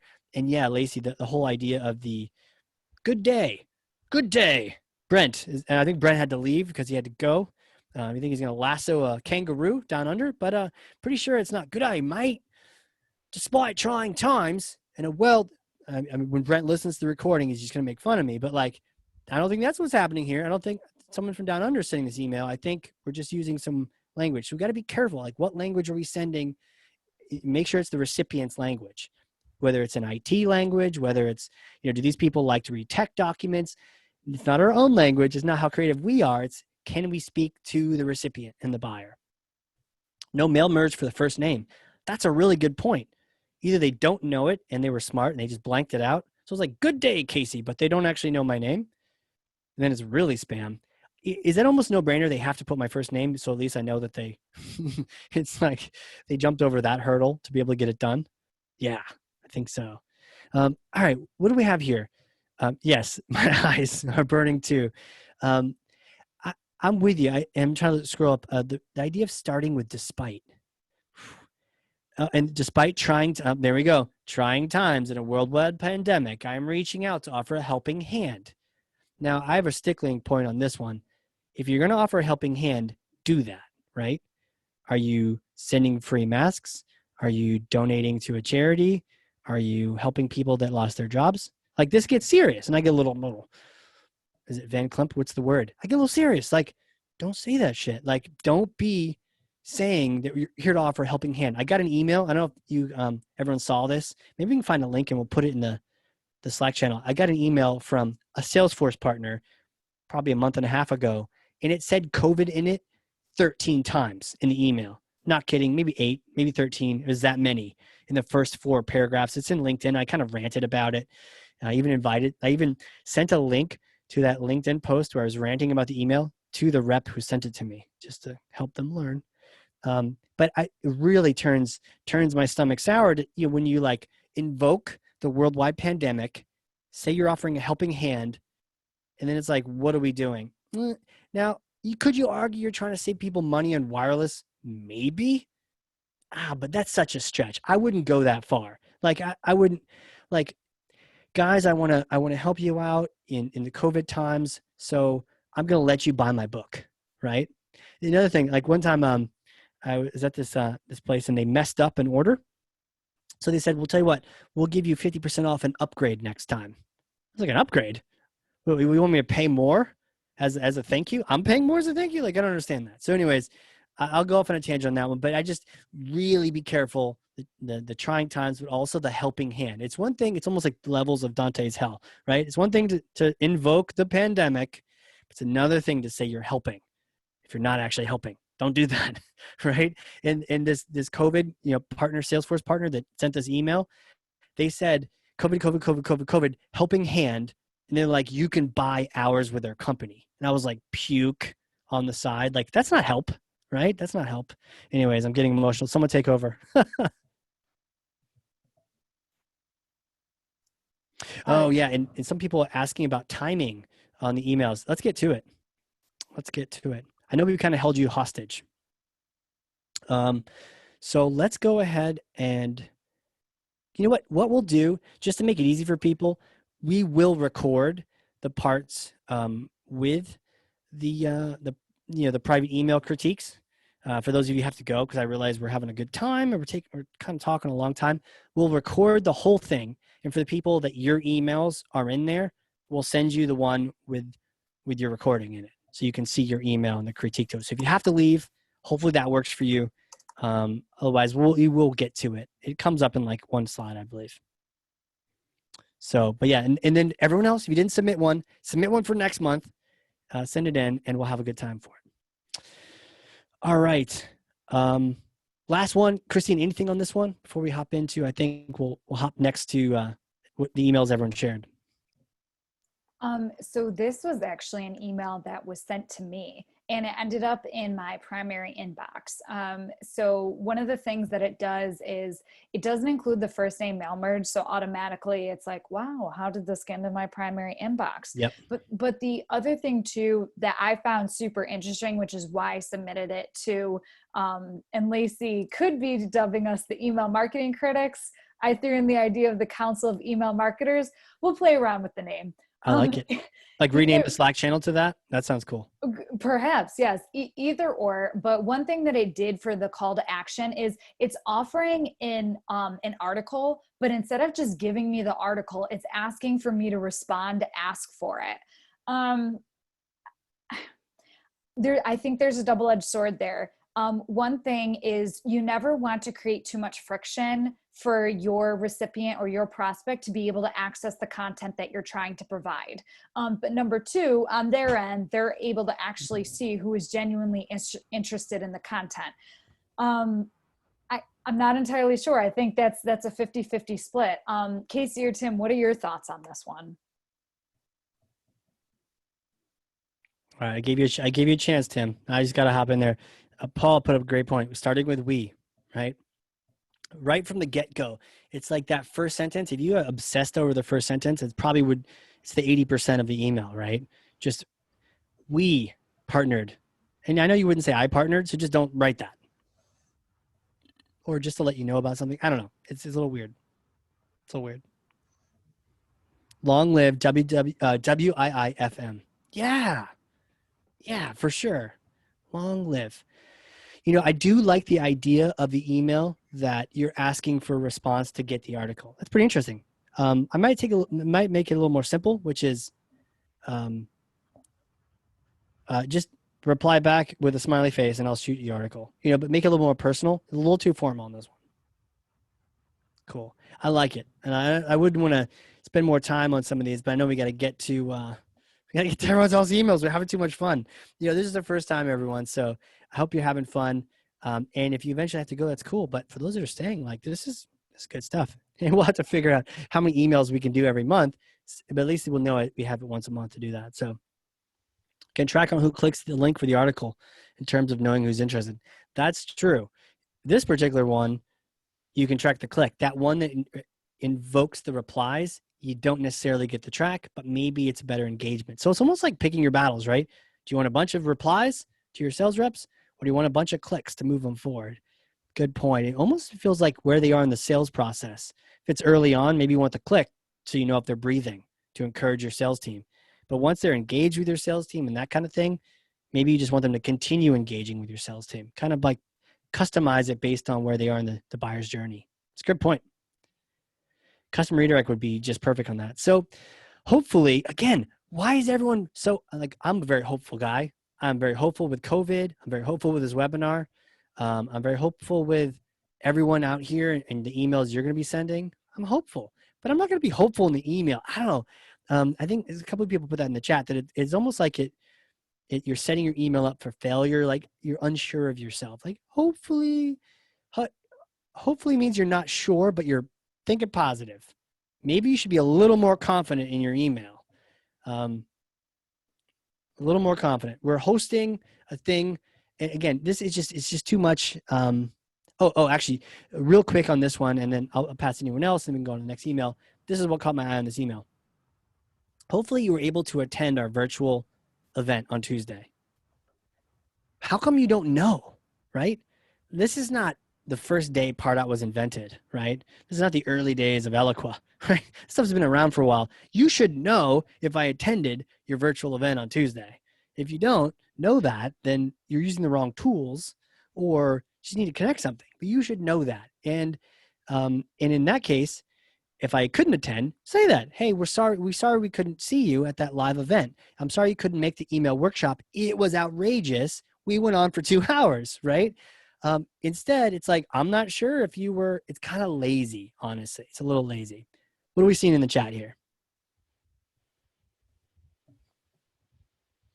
I would agree with they're saying you need a separate template. So you're going to have lists. If you have the right tools, like you said, Casey, you're going to have those that didn't attend. You're going to have those that registered and couldn't make it, and you're going to know who was there. So then you have your 3 templates, and to be able to customize it and personalize it for that, and that's going to give your more credibility for it. And also, like, there's no, I'm huge on the CTA that everyone's talking about. You need a button, or you need a CTA that says register now. In that way. Yeah. And Parker says Zoom 101, registrants, attendees, and absentees. Or do a statement. You register for X, you're recording. Right. And it's okay. It's almost like an operational email, right? So don't try to make it personal. Everyone knows you're going to get a follow-up. Everyone here now is going to get a follow-up saying, here's the recording, right? Now, Christina's probably going to write it in something nice to you because she's going to think fondly of all of you like I am from just great conversation. So it'll be a friendly email, but we don't need to try to figure out what, like, if you want the recording, get it. And like, here's what you're going to see in it. I do like the bullets. Maybe they're a little wordy too. All this stuff. It's like, hey, you missed the webinar. You missed the virtual event. Here's what you missed. Boom, boom, boom, boom, boom. To all your points. Here's a CTA. Go get it. All right, Mallory. No worries. We'll see you on the recording. All right. Are we in company email land, or are we still? No, this is okay. Your emails. Really quick on this. I actually like this one. I like this one. It just saved my seat. And this is top of fold, right? I see this. I don't know. I see Joe's handsome beardy face and this other Nick beardy face right here. He looks a little intrigued, but Joe looks a little friendly. Joe's actually a really brilliant dude. And so I'm like, oh, save my seat. This seems like an event I don't want to miss. And that's what I like about it. It's not trying to be personal. It's like, you should sign up for this thing. And there's the subject line. A MarTech veteran on the future of websites. Cool. It's not even capitalized. Look at that. Maybe they should because it's a corporate email. But other than that, slight tweak.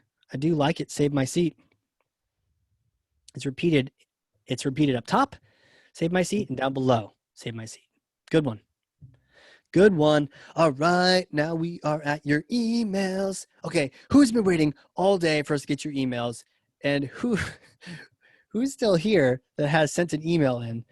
If not, we will catch you on the recording. This part will be special for those who sent one in. Everyone else here can listen and see these. Yeah, no worries, Chris. Great seeing you. I know we were a little long, but hey, we're having fun. We'll catch you on the recording. You can skip right to this point for your emails. All right, let's do it. All right, Tim, start us off.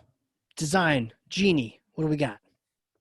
Well, see, I like this one. I like how you have the CTA above the fold.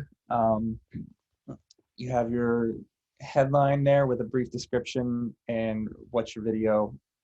I like that part of it. That to me, Professional. yes, screams corporate, screams professional. It gets to the point. Do you want to watch the video? That's awesome. Yeah. I like that. Great. I'm also a fan, if you want me to critique it a little bit, I would be a fan of a screenshot of a video with a play button on it. To me, those are more clickable to see what you're getting into. I think that would get a higher click rate on it, to give a little bit more visual and a little bit more detail of what you're going to be watching. Yeah. The other thing too is it an email or are we asking to watch a video, right? So we've got this call to action up here. Watch video. I do like the idea of what you're going to get out of it. Productivity skyrockets, and maybe make that a little stronger. See productivity skyrocket, speed your fact-based processes. Like, okay. I mean, if that's what the audience, if that would really resound with them, but like that's important, right? So these things are the ones to focus on. I might even say how long the video is, right? If it's like a quick hit, like, am I going to watch this long video? Or, sorry, everyone, am I going to watch this long webinar, this workshop? How long is it, right? When do we get to it? That kind of thing. Might even say watch 2-minute video, right? That kind of thing. Check out this, check out a 2-minute video on this. And maybe it's not just see productivity skyrocket, but specifically 2 productivity tips you can implement today for your facts-based processes and workflows. Watch 2-minute video. I'd probably click that, right? If I was tied into that, whatever you said, if you were just like that clear, like I have 2 tips for you in 2 minutes. It's related to facts-based processes and workflows. It's something I do. Watch 2-minute video. Boom, I'm in. And then I don't know if I necessarily need all this other email. Not that you don't necessarily have anything else there, but maybe it's more of like skip the personalized email and actually put what you can see in the video, or maybe even put the transcript of the video in there, or part of it, and then with another call to action down below but I do like that it's above the fold though. It's like clear. It's like above the fold. It's like right there. Let's do it. You're right. Video could mean anything. Good point. Subject line, see digital faxing in action. Integrated into point, click, care. What does everyone think about that subject? And again, for those that your email is, you sent it in and you've got to bounce, we will record, we will talk to your email for sure in the recording, and we'll send you the recording. So apologies in advance for going so long. We'll adjust it for the next one. I promise you that. Subject line. One of the things I'm seeing with the subject line is there's a little much, and I'm guilty of this too, right? But now it's like, is this a personal email or is this a corporate email? I might then say, okay, it's a corporate email because we've got that really cool graphic. I really like that graphic. It looks very well done. The nurse, the doctor, and the patient. I like that. And I do know how doctors' offices still get a lot of faxes. It's like a big deal for doctors' offices. I've definitely worked with that before. I do like see digital faxing in action, but if it's specifically for medical offices, I might say see digital faxing, see medical digital faxing in action. It's a little much. See digital faxing in action. Something short and sweet to the point, or I might speak to that thing we were saying earlier for the video. 2 quick tips on faxing and action, something like that. Almost, it depends again where they're at in the sales cycle. If they know you, then you can get really specific. If they don't know you, you might want to make it super chill and personal, like the lowercase stuff. But we definitely don't need to. I was gonna say we definitely don't need to know it's integrated with point click care for the most part. Like I understand if they have point click care and they're like, oh, that's a big deal, then I might even say like faxing integrated with point click care. If that was key, it would be that. But it'd be a short sentence. Dear Paul, sometimes in the medical field, with a little more formal salutation, but I'm a little skeptical of dear. Talk about saving time. I like that. A little too long for my liking. Let's see here. Yeah, email was only sent to the point click care customers. So if that's the case, and again, A/B test this. Having it in there, does that help with the open rates? The whole point of the subject line is just to say like, we know you. And if this is like specifically to them and we're like, look, this is all about you, then I could totally see the subject saying digital faxing. I do like it. I do like it. I understand why you put the integrated with point click care. I might A/B test without it just to see if more people open it. I like how not everything's capitalized too. It seems like it's not as crazy.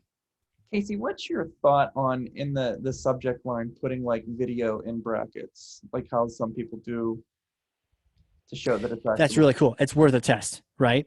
Because you're offering some piece of content. Yeah. So in what you're describing, Tim, I've seen this like at the beginning before the subject line. I've seen brackets. I've seen parentheses, like video. And then it's like see it in action, so people know, oh, this is related to a video, that kind of thing. And honestly, now that I'm really thinking about this text may not matter so much because that headline image was killer, right? With just a couple tweaks here and there, 2-minute video, 2 tips you're going to get on this particular thing, or just even saying, I know you've always wanted this integrated with like faxing, point click care together. Check it out, 2 minutes, and it'll blow your mind, right? Like that whole header image may take the most of the brunt of it all. So this may not even be that important later on, but I do love that we've repeated the call to action, and we're also giving people a chance to, hey, request a demo, skip right to it. Like, like sometimes we play too many games and we're like, oh, click my thing. But we're like, hey, maybe you want to skip right to buying this thing, right? You don't have time, especially some busy office, medical office managers. I want this thing. Now you have a button to do that. It's good stuff. Oh, it's a 4-minute video. See, it was close. 4-minute video. I'm glad they were calling that out because that's not bad. 4 minutes is not a burden, and it's long enough to maybe I can think that something gets there. Cool. It works with something already have in their system. It creates interest. Yeah. To get a one-on-one demo, click here. It's obviously they'll be contacted. I think it's good to note too that so this would be the 3rd email in a stream of 3 emails. That's a good point. So kind of, I think it was Danielle, Lacey, and also Casey and Tim, everyone was kind of bringing up that maybe like just briefing up the verbiage just a little bit more, keeping it more to the point, blowing up the fact that it is a video, you're providing them content, providing them value. Because if they've already been with you for 2 other emails, they're relatively familiar with what you're educating them on as well. So just really getting it to the point. And then I mean, you could maybe even consider making that requested demo like slightly bigger, but that's again something to possibly A/B test to see if you get more clicks on that or not. Yeah. Can I add something in there too? I mean, if this is the 3rd one out of the email, and nothing against it, but the boilerplate at the bottom about the company being bright red and in your face, it would. You could. That was underneath my chat. Okay. you could shorten it up a little bit by taking that out if they already know what the company is, and that way it might be a little bit more interest to the. Yeah, almost like less is more. Yeah. Yeah. As opposed to a long one. That's a good idea for sure. Again, these are all great ideas for testing. Great ideas. Digital faxing in action. Video. Love it. All right. And again, apologies. Next time we're going to put these in the front of the whole situation. What we'll do is we will finish your emails and then we'll just call it a day. We've got some great stuff from Tim, and Tim, we're going to push that to next month's email group. So I also have a little bit of background on this email as well too. Please. So this email was sent to architects who have been taking the course Designing for Better Acoustics. So this email is being sent as a follow-up to them taking the course, and they're looking for feedback again on like subject line, messaging, content. Got it. Okay, good. And I like that there's also Lacey and others and Parker's just putting your ideas into the chat. Also consider, we can put those into Slack as well for the people that those are their emails. I like it. So what do we got here? Thank you for completing our course, right? So there's a follow-up, there's a purpose to it. One of the things I'm not a fan of right here is the view it in your browser. And it's interesting, email tools tend to add that in there. And I like getting rid of that because I think these days you just got to design the email to look good. I know that's what you do, Tim. Do you bump into this a lot, or what's your take on it? I'm sorry, 1 second on there. My screen froze. What was that one more time, Casey? The idea of view it in your browser. Email not display right, view it in your browser. It's like, actually, it should just display right. Yeah, I would agree with that. I mean, industry standard, you put that in there for view it in your browser. I wouldn't say not display correctly. Just leave it as view it in browser or view online. You're kind of going down a rabbit hole and saying that maybe it's not going to design right for you or display right, and that's kind of a little bit And we'll feature some of your design tips next time so that we can talk about how to make it how to design it right so it just works in there. I'm really curious, and Christine, did you mention this when I was looking at the chat, but what is the goal of this email? They've taken a course. What is the call to action? Maybe that's on the next slide, but what is the purpose of this one? So for it, and it's in the next slide as well, but it's just for the recipient that if they're working on a project related to like sound control, then they would want to contact their team. Got it. But, so they've been educated. So now we're just trying to say, okay, you've learned. So staying top of mind, like if you have a project like this, bring us in. Bring in our product. Correct. Got it. Okay. Cool. I like right away the fact that they're saying you've taken this course. Like we know you've taken this course. So it's like we know something about you. And like that's huge because I'm like, yeah, I did take the course and I will continue reading because you're aware of it. And I also like to, it's like, oh, we know we know how you're aware of the noise control and this building. So it's like, other than the hopeful and all those other emails, none of that here. It's like, you've taken the course. I might simplify it a little bit, cutting out some of the words, or maybe even congratulations, unless it's not recent. But yeah, you've at least said you've taken this course. And I just wonder if there's a way that we can simplify that second paragraph. But let's click on to, and the word dear too. I'm a little thrown off by dear. I really am not a fan of dear. It seems old. It seems like what my grandmother would write me in a letter. And I don't mean that disrespectfully, just like it seems a little formal for email. I don't know if everyone's opinion on that too, but it feels a little weird. But I do like first paragraph, and then I just wonder if we could simplify that second paragraph. I do like that they're dropping in the company, and they're trying to remind you what it does. Let's see here. Casey, I got to tell you, I like the spacing and the size of the font for readability wise. It's not. Yeah. But why is that? I do too. Let's go back. Yeah, it something about it. Is it like a 1.5 spaced something? Yeah. So even though there's a lot of text there, even the first paragraph, it's somehow some magic right there. It's a good call.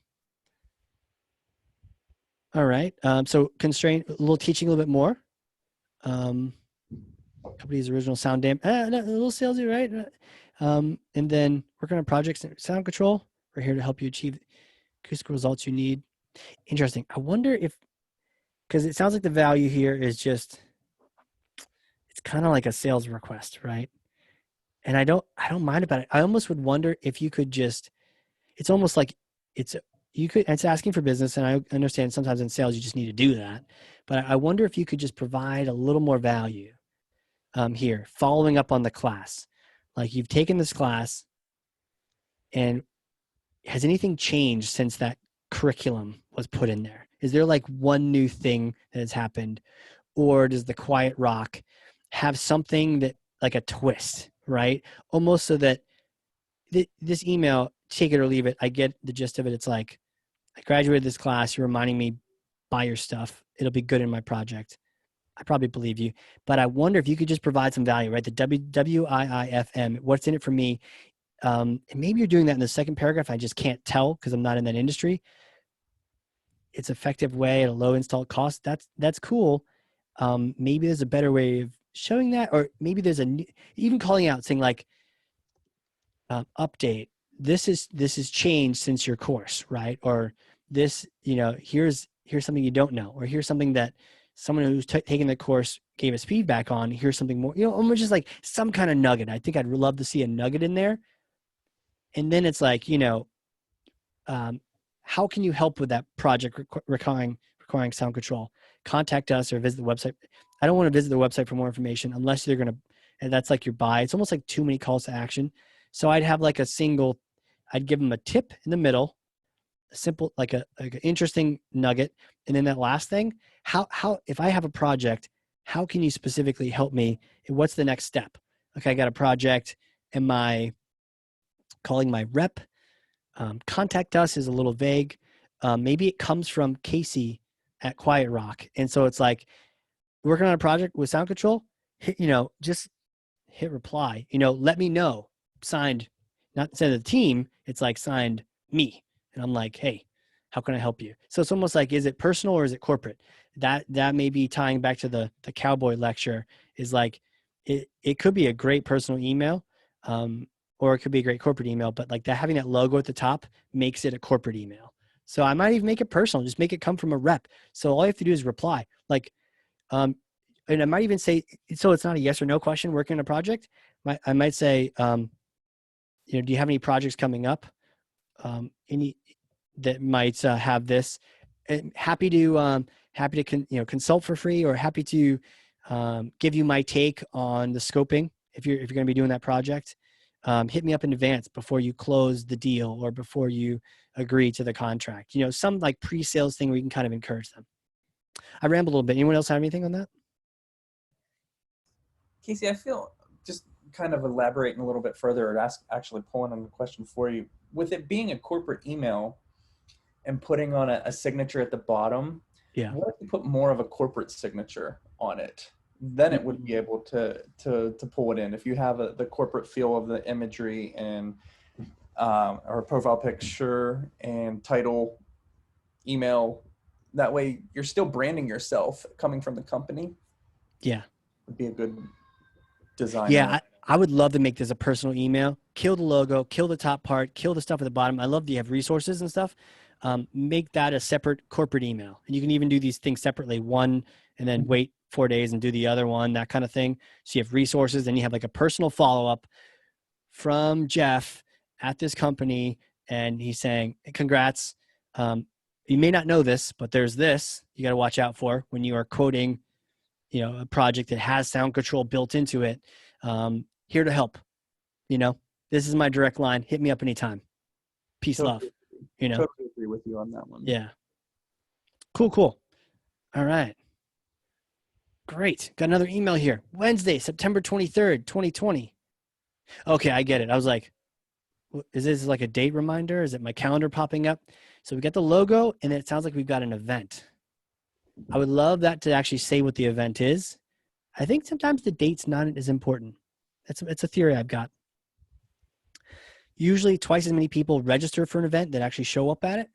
So in this particular case, the date is like it's a sub thing. It doesn't really matter. And the time matters even less, because whether or not they can attend it, you still want them to sign up for it so that they'll get the recording, right? So you still get that engagement. You want them to learn from it no matter what. So I would say, don't worry about the date. I'm put it in there. It's small. I might even make it a gray thing like underneath there, right? Because what's important these days in the days of virtual is like value, value, value, value. You're going to get this, going to get this. Don't worry about what time or date it is. You can get the recording if you need to. It'll be live on this day, right? Register now. I do like how that pops though. That register now really is strong. Any background on this one, Christina? No, just that it was an event or an Gotcha. upcoming event, obviously, for the Gotcha. September And I know we've got the 23rd. title down here, but and I didn't even see that. I saw that Wednesday, September 23rd, just popped up in my face. So, go for this particular email, look back at that other email with the nurse or the doctor and the patient. And like that popped. Maybe try using that kind of design, and maybe you don't have nurses and money and motion. So maybe you have money meeting with money, but either way, I'm looking at the top part first. It really popped. Take advantage of that. Take advantage of put this title up in there, put the date down there even. That's totally cool. Now, go ahead. I'm a big fan of the presenter, of who's presenting it. I don't know, it might not be someone that we know, but putting that in there, or even with to pull up the imagery with the presenter up top kind of thing. Yeah, picture, right? Makes it human. Yeah. Yeah. Yeah, Casey's smiling face, Tim's face, Christina's face, right? Whoever's, and it looks like this Ken Hammond guy, he might be a brilliant dude. And if he's in the financial world, he's probably a snappy dresser. And nothing, can really help with that more, but just here he is. He's a smart guy. Go sign up for this thing. And we got to be careful with financial terms and emails. And it's tough for our financial friends and our medical friends. Try to get as specific as you can but don't blow it up. We want to keep it simple in the financial terms, because you get a lot of spammers throwing in stuff, especially around bonds. You'll see that a lot in the list, and yields. Investment advice can be really challenging. It's worth getting. If you don't already have Litmus is built into Pardot. They have a spam check. It's if you have the second or higher tier, Pardot, it can be really helpful for that. You got to watch out. But what I would do, that paragraph is too much. That's too much. Almost like what we talked about previously. What's the one sentence? And or maybe you're going to get 3 things. I love ordered lists. You're going to get 3 things and more out of this, but you're going to get at least 3 things. Here they are. Bullet, bullet, bullet. Right? Fast, fast. What am I going to learn from Ken? And to your point, I would love to even have a second column here. So I'd split it, maybe the P. I can annotate real quick here. Second column, and you got Ken's smiling face right here. Right? With a little, maybe it's another register button repeated for the date and time. And then you've got something else over here, and you got the description over here. Go ahead. It sounds like we've got some comments. Anyone? No? Okay. So yeah, consider having, and you can still have a title over here, but then bullet, you're gonna learn this, this, and this. And who's your speaker? Your speaker is gonna be so-and-so, right? Or maybe their bio's over here under that. But then you can go ahead and, it's simple. A little more white space. The paragraph is a little too long. That's what I got for so far on that. Anyone else have anything on that? We'll go to the next slide. One thing that they did do, if you go to the next slide, they did list out the 3 bullets that people would learn on, and like that list. I think that that's all really good. But also to Casey's point about keeping your intro paragraph shorter, and then almost just a little bit more breathing room. Because one thing that I've been learning from Tim a lot is that negative space is your friend. If the paragraph between the bullets and then your intro paragraph is too close together, then it's going to kind of be a little bit jumbled to the reader. Totally. Yep. It's a really good point. Okay. Yep. And then here, see, we got some featured speakers down below. So you got that in there. That's good. And the way we show this, top of the fold is all we see. and then there's the bottom fold. You got to get us to go to the next step, right? So that's why I would just say, if you could shorten up, you break up that, to Christina's point, some white space instead of that long paragraph. I'm sure you were probably dying as I was saying, like, where are my bullets? You have bullets, right? You have the bullets. That's fantastic. Just move those bullets up. Move them up. And you're right. Some people want more detail.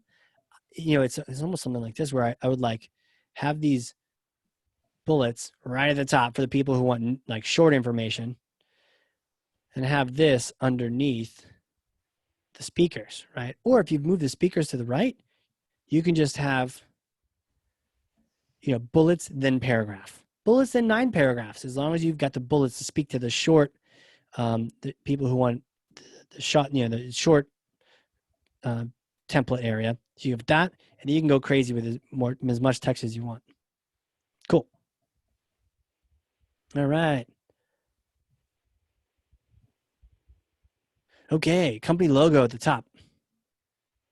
Digital Insurance 2.0. I like 2.0. A fan of that. Leaders driven by data and analytics.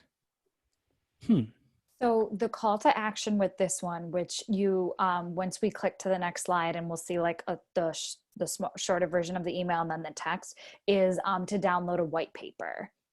Got it. And you know what? And I know it's cruel, but having this above the fold is just to prove the point, right?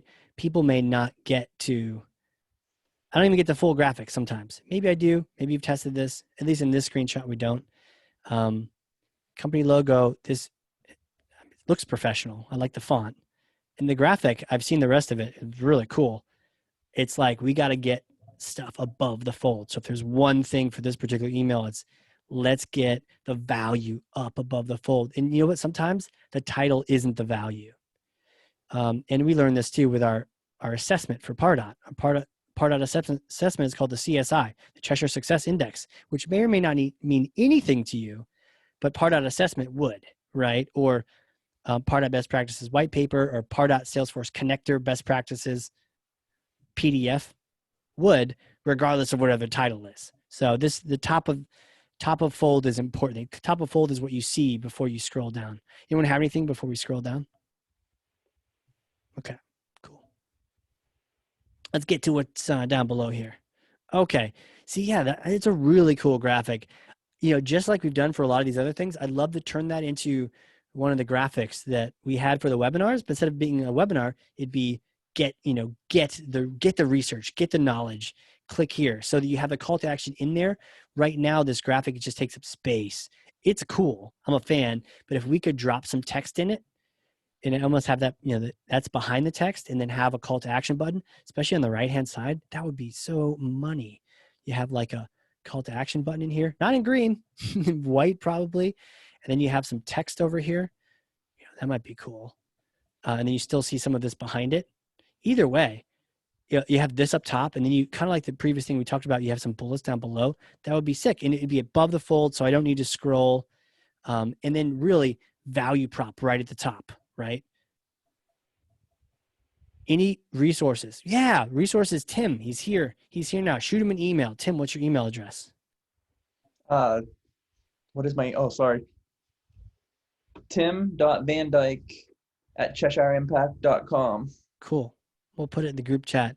Yeah. I'll put it in the Slack. Okay. Yeah, in the Slack. Yep.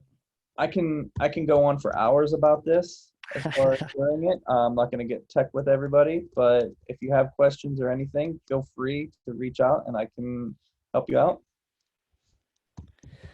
Yeah, great point, Paul, about heat maps showing the top left is most viewed. It's like we start over here, and then we go over here, and then we do kind of weird things. But any kind of graphic like this can pull us over. So if you've got a nice box, like a white box with a shadow over here, you're going to start top left, and then you're going to immediately jump over here. Or maybe you put that white box on the left, like it's in the guy's brain, right? It's in this person's brain, and it's zapping out of there. You could do that too. But yeah, it's a really good point that our eyes start over here in the top left. All right, data analytics, long considered one of the most important corporate assets, are now more than ever the foundational and key enablers of the insurance industry shift to digital insurance 2.0. It's a long sentence. And Christina, do you ever remember writing something like this in the past? For Do you mean just something that of this length, perhaps? Yeah, the length, but also it's kind of it's almost like speaking to what is, right? It's like speaking, and I've done this too. So I remember in the past seeing an email saying like, let's not call out what is. It's not as bad as calling out like, you're in a pandemic, let's freak out. But it's also saying, here's a long commonly held belief, but I'm not sure that that does anything. I don't think that moves us one way forward or one way back. Maybe they agree with us, but it's kind of risky to do it on the first sentence. So I'd almost want to like hook their attention right at the beginning. Like down below, actually, this is interesting. In our research, 57% more indicated they're open to sharing their data or whatever it is, right? But are you ready to use the data? Oh, snap. That goes right at the top. And something like that tells me like, I don't know, but you have my attention for a second. And so then you have that next sentence, and not even the second paragraph, but you have the next sentence, which is like, let's see here. I'm not sure, like some kind of value nugget, right? Yes, and people that have done that have done this, and we have in this paper it shows all the data. We're not full of BS here, hot air. Here's all the data in this report. Like, get it now, that kind of thing. One thing that can help too, because I always, I can be long-winded, as we stated earlier, I'm a person of details. Yes. But if someone was to like scan this email and go away from it, what is the one thing that you either want them to remember or, if it's that statistic that Casey just highlighted, to Casey's point, put it at the top and then have your white paper ready right there for them to download. And then even put that call to action above the fold somewhere in that picture. So then that way they're familiar with your brand. They know that you provide valuable content. It's just right there for them to click. You know what? And this is some good writing for the download, right? This is very well written. Good for the download. Put it in that. Don't put it in this thing. Put it in the thing that you're going to give them. That way you can get right to the point. Report driven, not truly data driven calls to me. Interesting. Well, many insurers, report driven, not truly data driven. Interesting, right? So we've got some user feedback, like which one are we? That's another thing you could put up at the top. Maybe this is your closing, maybe a closing call to action, but that top thing, so what Danielle's pointing out is that, are you report driven or truly data driven? And do you know what the difference is? This report solves that. This report also talks about, it helps you figure out if you're ready to use the data. So anyways, that was, like I would download that too, for sure. I would download that too. Oh, and look, we got to download now down there. Let's put it in that graphic so they got a chance to just get it. Some people are just gonna be like, wow, this looks professional. I'm gonna get this thing. The value prop's in there. The words are all there. Like, maybe if you ask that question in the graphic, data-driven, report-driven, it's up there. Boom, I'm going to download now. But if I haven't already convinced, all this copy is going to convince me. So by the time I get to the bottom, I'm going to click on that. Cool. All right. Okay. All righty. Well, let us go ahead here. And is this the last one, Christina? Because I know we've got people like... Nope. So we have this one, and then we have, I believe it's just one more after this. Okay. All right. This is an easy one. I love this one. Okay, go for it, Tim. I love this one. It's clean, to the point. CTA's above the fold, has a nice graphic. I'm a fan. Okay. Am I frozen? Oh, sorry. I thought I was frozen. I was like, yeah, nobody responds to you. You must be frozen. Like, oh no, silence. Automate your SMS campaigns. That's pretty compelling. I would make that click button pop a little bit more. It almost looks like it's in the background, like it, make that thing green too. Green does not match that purple, but it would stand out. It would make me think almost like, Tim, if you almost like a little shadow above, make it so that click button looks like it's not even in that graphic. It's like Mhm. above it, so you're like, almost like a little 3D where you're like, Yeah. button does, it's almost like it was inlaid on top of it. Well, I can tell you this. I can tell that this is an embedded. So this is not content on top. This is one image that they're just clicking on in general. So it's a design. Right. But that- make it pop. So they just click on it here. I mean, maybe they're saying like, click on this whole image, but you could just, that green down below, it's gross in a great way. Like I love how much it pops. It doesn't, it's not like a standard template color. So you're like, yeah, put that up there in that one. At your company, success is our number one priority. Okay. It's a bit of a platitude. It's a bit of a, I get it. And if you believe it, that's great. But a lot of people say that. So we try not to say the same thing that everyone else says. We're committed to helping you meet your communication needs with customized SMS API integration. That's interesting, especially if the people want that. Setting up text message integration allows you to automate business operations to greater efficiency, drive results, stay socially distant. That's cool. Honestly, though, you had me at automate your SMS campaigns, right? So this sentence about our company, it's your mission, and I get it. It's cool, but I put that somewhere lower, right? Because everyone says that. Everyone says that. So it's not about you, it's about them. So let's get rid of that. And then I'm a little confused about this, but I might not be the buyer. Allows you to automate business operations. Okay. Yeah. I'm still a fan of those bulleted lists, because it tricks you into reading a sentence longer than it would be. So maybe experiment with that. Imagine that. You give her the first sentence. Setting up text messaging integration allows you to boom, boom, boom, boom, boom, boom, a million bullets. And you're like, yeah, let's do this. Automate. I like that you're throwing in the company's name in that bullet too, for sure. I think company is dynamic, referring to, yeah, I think so too, Paul. Yeah. Ratio of graphic to text below. It bothers me, but not sure how others feel. There is a lot. But if this is actionable, maybe you cut a little bit off of it. But if it's actionable, and that is a compelling, it's a little fuzzy too. Maybe that's just us pasting it. But like, I'd want to make that the black text really pop, and then that button really pop. I think that might do a lot. And then some bulleted text down here. Just make it overwhelming. Like if you weren't convinced, I was already convinced. But if you weren't, here's a list of like 10 things that it'll enable, and you're like, let's go. I'm not sure about automate with Cheshire Impact. I don't understand that, right? Sorry. I get it. That was my bad. It's probably the company sending it. Automate with this brand. Correct. Okay, cool. I'm cool with that. Yeah. What does everyone else see? What do you see, Christina? So one thing I agree with what people are saying. So it's great that the majority of the email, or like the entire email, is above the fold. So awesome job with that. The graphic is very nice. There's different details that can be done. But I also think, so one thing that I was looking at with this is the automate with the company that is like sending it. It doesn't necessarily tell me where that button is going to take me. I assume it's your website, but is it to like have a sales call? Is it to surf your website? Is it to fill out a form? I mean, I guess it's probably to a landing page about like the particular campaign that you're running, but I would almost, you know what I'm saying? Like maybe on that button, it's to wherever you're leading them to. I don't know if it's a blog article or if it's an event that you're going to educate them on, but then perhaps it would be an event webinar.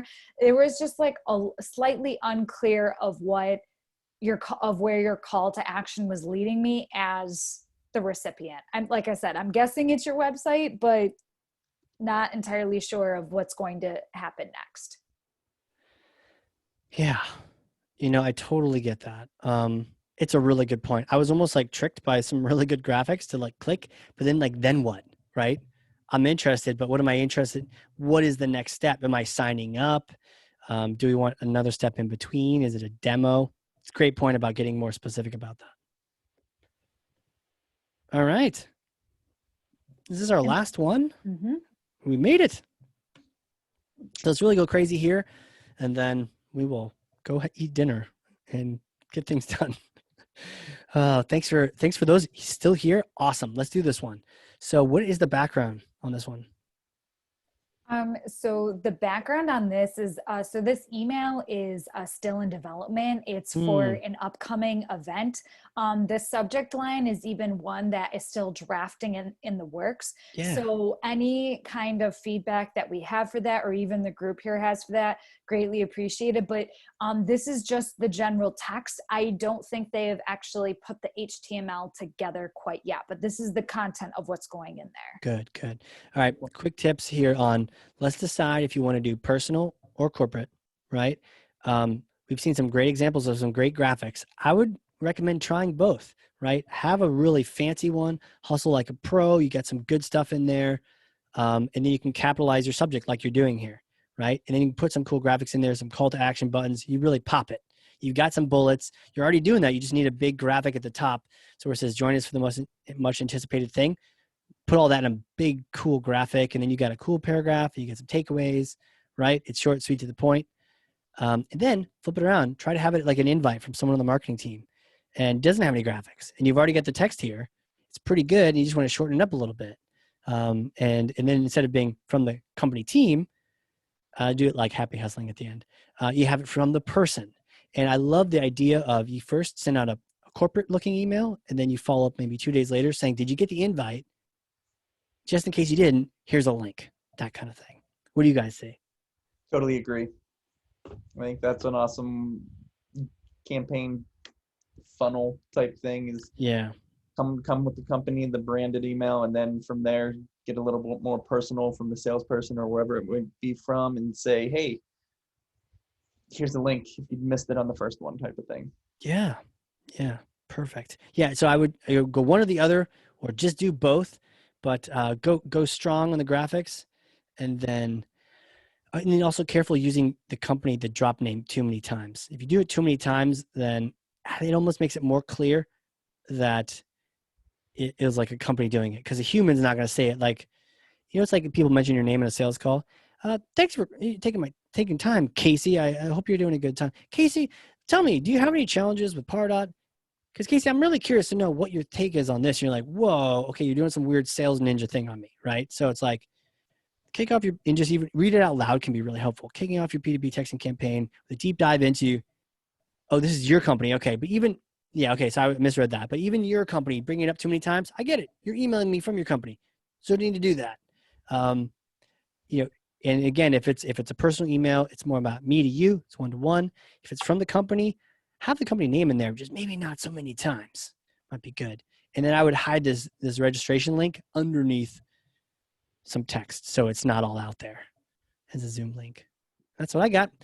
Lucas had put the link in a button. Yeah, makes it cleaner, especially if it's like corporate email. Even if you don't have any, you have like a little simple graphic at the top and then a nice strong red or green or purple magenta button at the bottom. That would make it great. That'd make it really good. We did it. Okay, we're going to push the email tips to later. We have resources for everyone. We'll check those out. We'll put links in the Slack channel. We made it. Paul, hey, great comment. The idea of sending a professional email first. Oh, then have a follow-up from the rep. Yes, exactly. What you guys did for this workshop. Perfect. I'll bring this formula to our team as a standard best practice. Yes, and then let me know how it goes. And then paste some pictures into the Slack channel about how it works out. Great resources. Thanks to everyone that was helping out and commenting. We will do this again, and I apologize for going so long. We'll make the next one shorter, and we will start with everybody's emails on the next one. But there's a lot of resources. CSI, if you're interested in getting a copy of the book and doing that assessment I was talking about, all you have to do is say CSI in the group chat, or send me an email, casey@CheshireImpact.com, and just say CSI. CSI me, Casey. I want the assessment. And then we will hook you up, and we'll get you a copy of the book as well as doing the assessment with you. So we made it. We made it. Yes, I see the CSI for sure. Okay, for workshops, can be 2 hours. Yeah, I think we just need to tell people they're going to be 2 hours. I think that's my fault. We'll make sure we do that in the future. Can be 2 hours, but let's make sure we tell you so you get snacks, and then I don't run into to dinner time and get in trouble. So with that, oh yeah, you bought the book. Hey, thanks, Lucas. Appreciate it, man. And if you like it, definitely would appreciate a review on Amazon, because that's like gold on Amazon. Appreciate that. Cool. Q&A, we do not have time, but we do have a Slack channel. So go ahead and throw your questions in the Slack channel and we will see you there. And I love that idea Heidi had about having another meeting. We're going to do that too. So thank you all for joining. This has been fantastic time. We will catch you all next time.